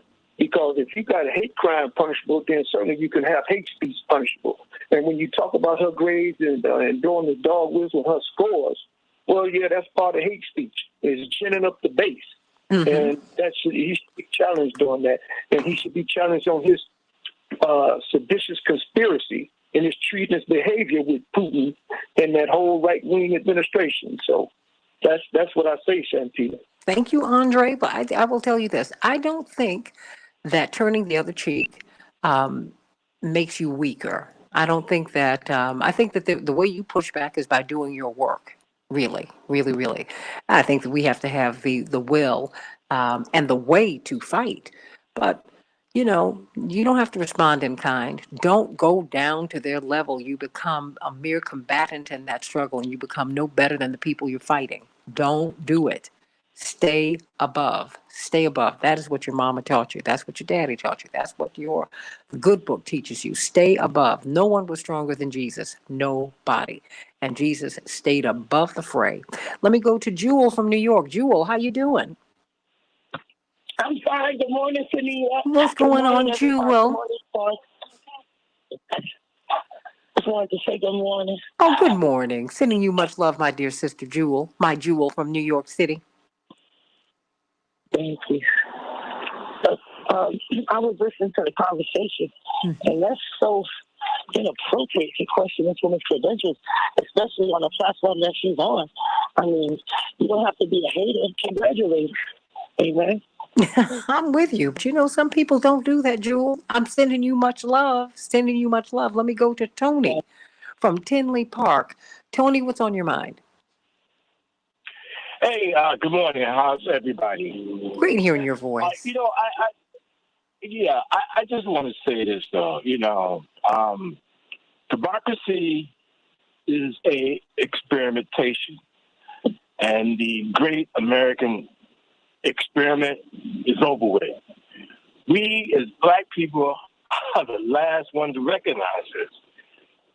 These people are telling us what's going on every day, and we just refuse to sit around here and acknowledge it. And we sit around here and we want to put up a fight, we want to march, we want to protest.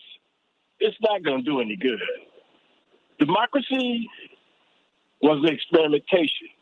It's over with. The American experimentation is over with. We as Black people are the last ones to recognize this, and we better, because it's going to get worse. It's not going to get any better. And they're showing us this, but we are the last ones to acknowledge this. So therefore, we have to suffer. That's all I have to say. You know what? But I have to tell you, I have to push back a little bit, Tony. I appreciate you, and I hear your disappointment and your disbelief about just having been in the struggle this long. The fact is, power concedes nothing without demand. It never has, it never will. And the racism, the sexism, the classism overall in the American project is baked in the cake. And we have won tremendous victories. And Attorney Janice Mathis, I'll let you pick it up from there. We've won tremendous victories, but every time we win a victory, we see the problem's a little deeper. So we have to keep on fighting, Attorney Mathis. Your brilliant mother, Mrs. Jacqueline Jackson, was the person who explained to me just before Barack Obama was elected president. She said, yes, it's going to be wonderful to have a Black president who will pay for it for a generation. She understood something about American politics that has shown itself over and over again. Whenever there's progress, it brings about an equal or superior reaction. That's the law of physics. Yeah. And I listened to the brother talk about we should fight back. And I thought about something your dad. I'm coming from the Jackie and Jesse School of Philosophy this morning. You said we can fight back, eye for an eye, tooth for a tooth. We'll all be toothless and blind. Is that what we want? And so I think we really have to think about And I know that black men feel this so severely because in many ways they are the real object of some of this racism. But I wish Terry or some other right-thinking white person would explain to me exactly what the fear is about. What have black people done to white people and do they feel compelled to treat them as others and as aliens every time they make a step forward? What is it? Have we mounted an insurrection against them? Have we formed armed revolt? What have we done other than being good Americans, good, loyal Americans, working hard, trying to send our kids to school? That needs to be a disease that is studied. Maybe there's a medication or a therapy for it. Well, Terry, you can speak on behalf of all white people. You can't. It's not fair. But I wish somebody would explain to me what is the problem. Yes, yeah, no, I think it's a brilliant question. I mean, the power and privilege, I think the powerful and privileged know how, what's the word I'm looking for, undeserving they are. And they will react with this fury, they will overreact precisely because they know that their position of power and privilege is unwarranted, and that they shouldn't be perched on the pinnacle that they're on. So yeah, they will behave that way. I think it's just as simple as that. And Terry was exactly right about Oklahoma. It was economic envy that fueled that, and so many other outrageous attacks on people of color and black folks in the last century. It is really sad. But you know what? It makes me think about when I read this, the analysis of the questioning of those who are vetted for the Supreme Court and how women, just of every color, it's your competence, that's right, it's your judicial philosophy, period. And for black people, basically, where do you stand on the social issues? I would need to know who you are. What kind of Negro are you? I want to know because see, that's the Supreme Court. You all have all worked in these so-called majority spaces. I know you have felt this on a professional level. When you were at Duke undergrad, Janice, when you were at UGA, because there were no black people there were barely any black people at UGA's law school. I felt because it's shocking to me that women couldn't get our own credit until the 70s. I'm like, what? You're kidding me. I mean, CK, I know you felt it in the Swiss boarding schools. I know you have felt it, in all of these majority institutions where all of you have had to thrive. Talk to me. Because I'm wondering, what kind of pushback, what other kind of pushback, not just Ketanji Brown Jackson, but what people encounter just every day working in these law firms, right?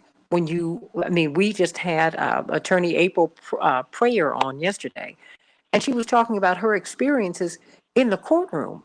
I mean, it is far more subjective than people even know. And, so talk to me. CK? Well, I always feel that I'm just reliving, as we all are, the story of our lives. This is just the way things are in the United States and in the world today. Ketanji Brown Jackson has been a black woman her whole life. She was a black girl. She was a black teenager. She was a black young woman, and now she's a grown black woman. She is accustomed to this. There's no way you can have the trajectory of her life and her career without her encountering this, just as I encountered it, just as Janice Mathis encountered it, just Santita as you encounter it, every single day. Not some days, but every single day. But yet we plow through it, and it doesn't stop our success. So from my standpoint, Santita, Judge Ketanji Brown Jackson is going to get on the other side.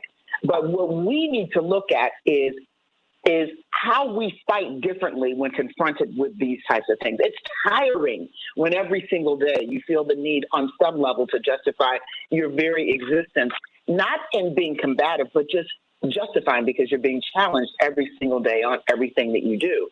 But those are the cards that we've been dealt. And for many of us, we just plow through it and keep it moving, make no excuses, and reach back and bring other young girls who look like us, pave the way so that it possibly will be better for them. That's what this is. Her presence on the U.S. Supreme Court is not only going to be an inspiration and make a difference for millions of young Black and brown girls.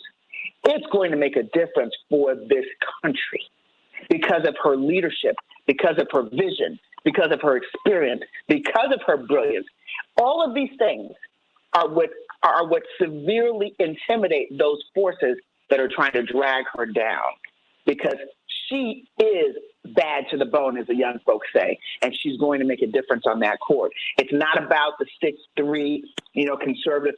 When Ruth Bader Ginsburg penned that crushing dissent and the Shelby County versus Holder case, that crushing dissent has paved the way, been a roadmap for how to counter voter suppression, how to position against voter suppression.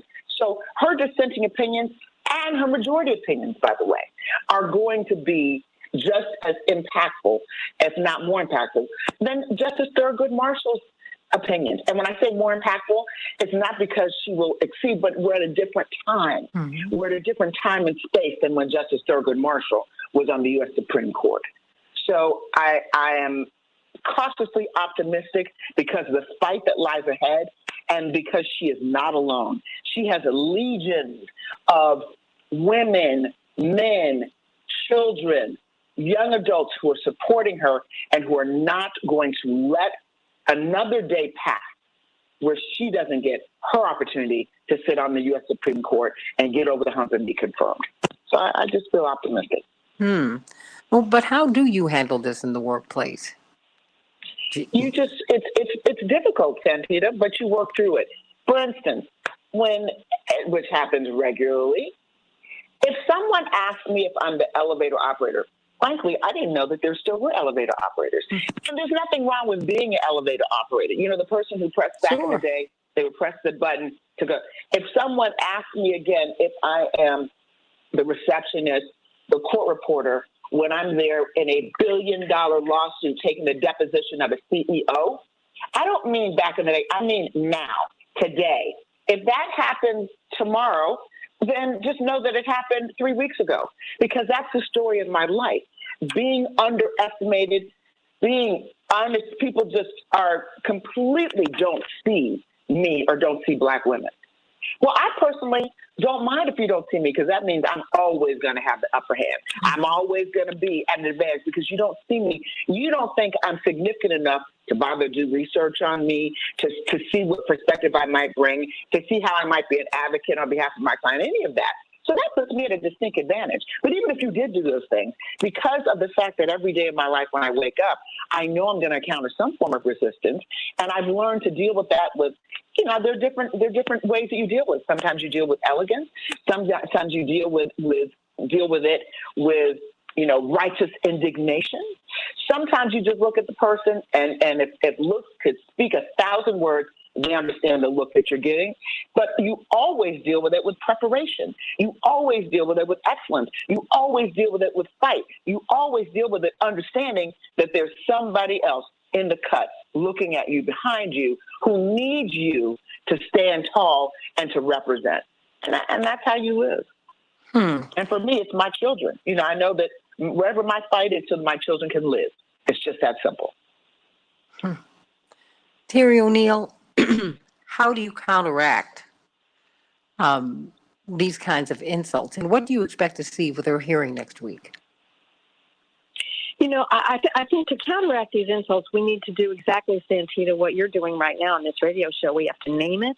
We have to condemn it in very strong terms. We have to observe what is the purpose of these ridiculous attacks on Judge Jackson. We have to say so and be very, very firm and very loud in naming what's going on. Beyond that, I think that honestly, we need to win more elections. We need to have fewer white men in the Senate who are going to be attacking Judge Brown, and try to get our country past this white supremacist panic about having a multicultural democracy. So we need that. And may I just say, I have a big problem with Fox News. I don't know why an organization that calls itself a news channel allows a racist propagandist like Tucker Carlson to remain on its airwaves. I don't think that Fox can really legitimately claim to be a news corporation as long as it continues along that vein. So, I mean, it's just, it's so outrageous. So it's so outrageous. But you know what? When I see, it's not even a dog whistle. This was a shout from Tucker Carlson. But it's, it's just as we've been watching the coverage of the crisis in Ukraine. When you have Prince William, when you have these journalists from all of the major networks who say, this is not supposed to happen here. This doesn't happen in Europe. And then you have a former prosecutor from Ukraine say, what bothers me is that these are blonde, blue-eyed people.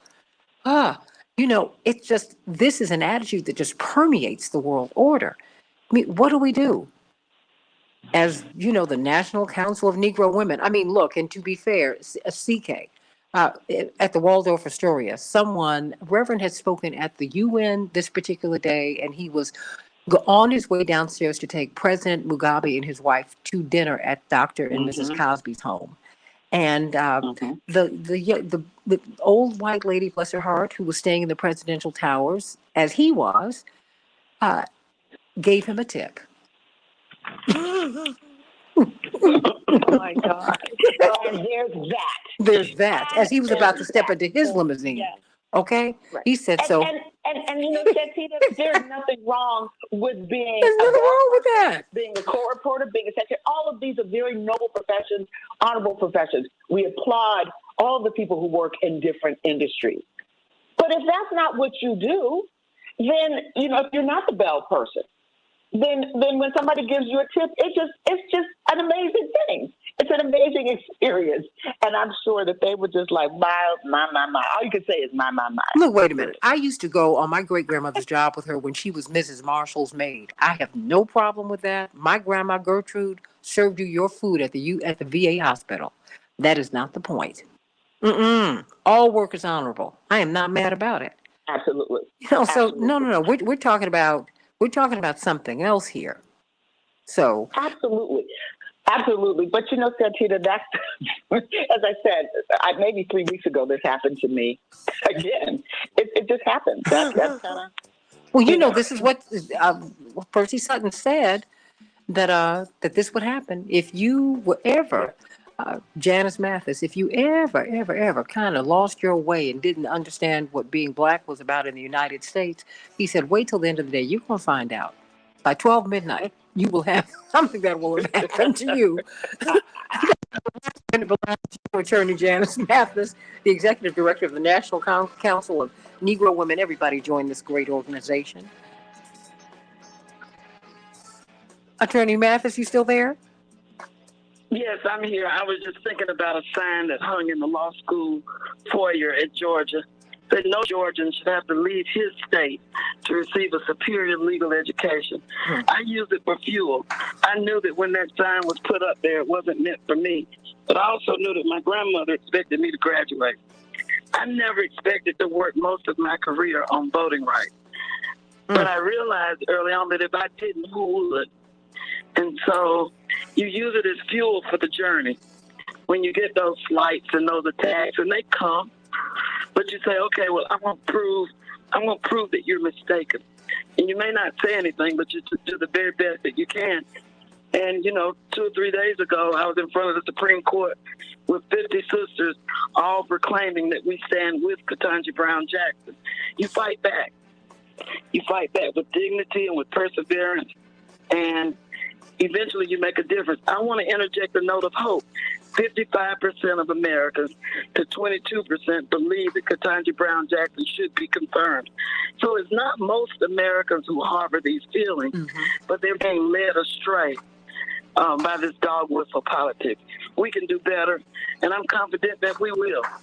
Amen to that. Stay right there. I'm going to take some of these phone calls off air, everybody, but stay right here on the Santita Jackson and Friends page and on the Santita Jackson YouTube channel. Thank you, Cosme, for a great show. Thank you, ladies, my dear sisters, for a wonderful discussion about the way forward, everybody. We're getting better, believe it or not.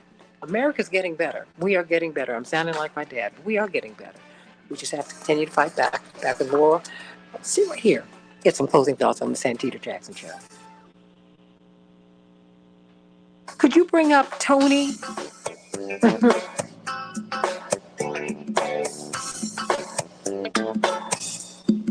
All right, Tony's up. Okay.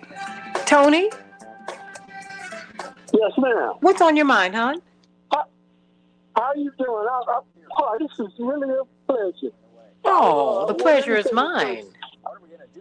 I would like to say, may the Creator bless you and your loved ones and all our loved ones with an infinite number of blessings. Oh, God bless you. I needed that today. Thank you so much for that. God bless you.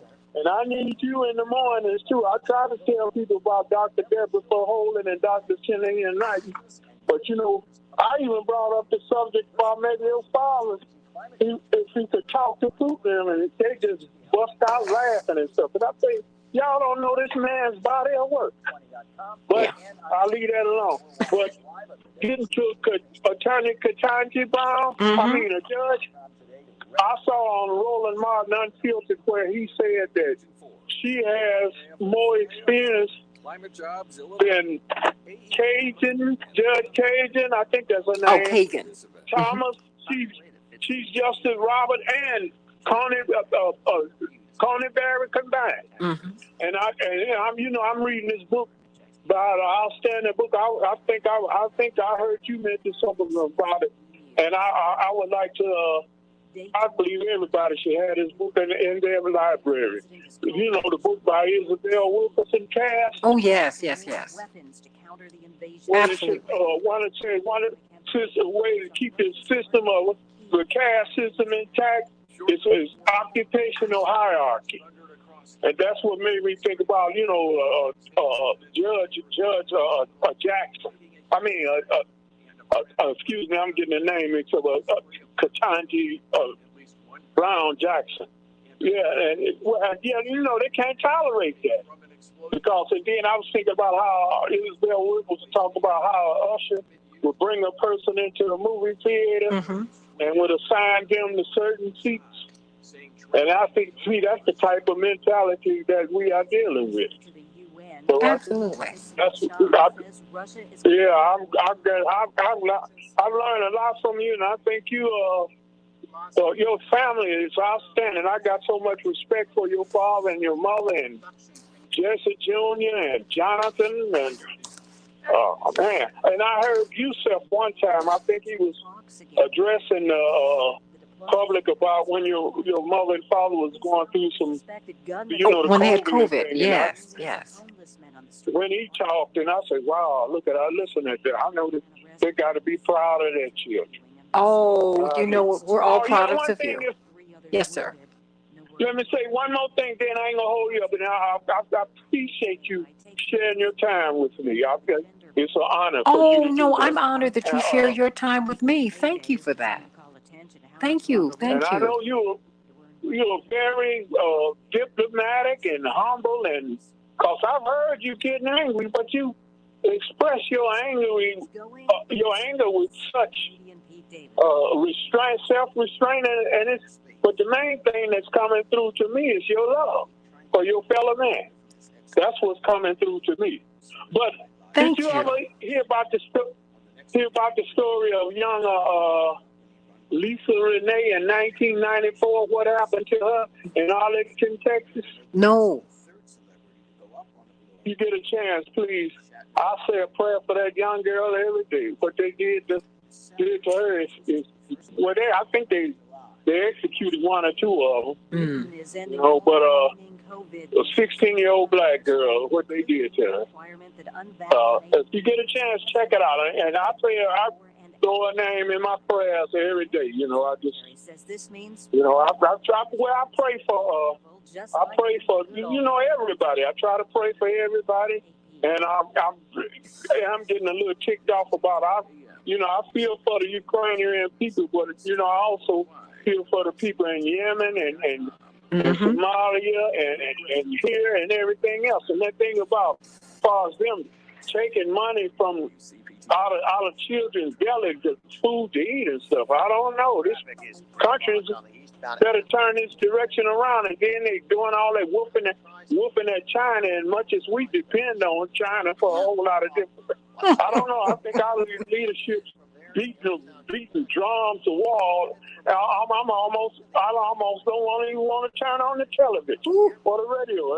Everybody's trying to drum up war. It's unbelievable. It's unbelievable. I said, you all need to stop. And I'm going to continue to talk peace here. I want everybody to live a life in which they can be free and have liberty. That having been said, you all have got to study war no more. That's what the Bible tells us. You got to study war no more. And they've got to take these peace talks seriously, and you are not going to roll up on China. Come on, it's the most populous nation on earth, and they own a fourth of our debt. Mr. Tony, they own a fourth of our debt. They are our creditors. We are their debtors. Come on, you're not going to warn them. Give them consequences. That sounds crazy. Does that have anything to do with the last poet said the white man has a God complex? You know what? I think that power is corrupting for any person. I was just kind of making a joke. No, but I hear you. But I've seen, power corrupts people. It corrupts human beings, and you have to be very, very careful.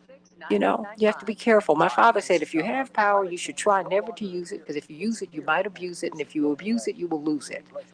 So I've seen with the power that God has. Well, but I've seen how He's used He has used what God has used Him to do, and He uses it for other people.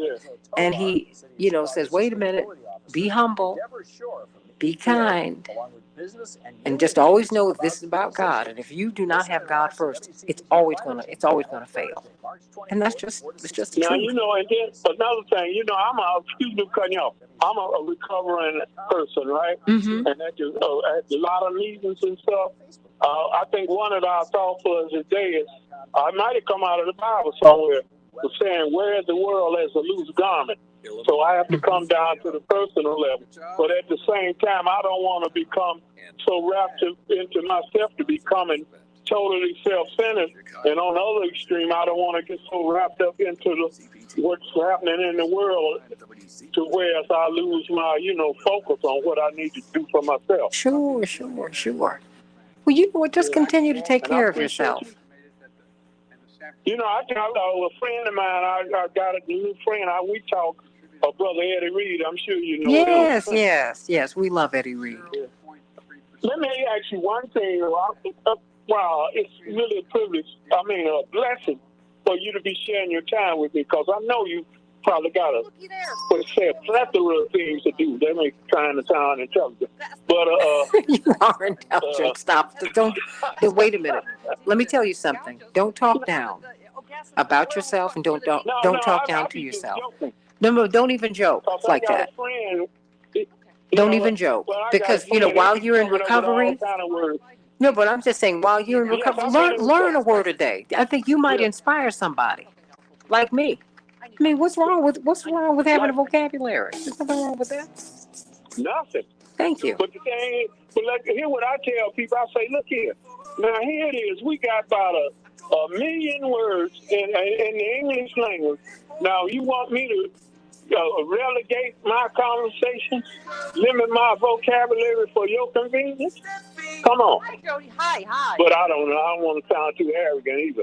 But no. I feel blessed that I get a chance to. Well, I'm doing most of the talking, but you got a lot to say, and I look forward to.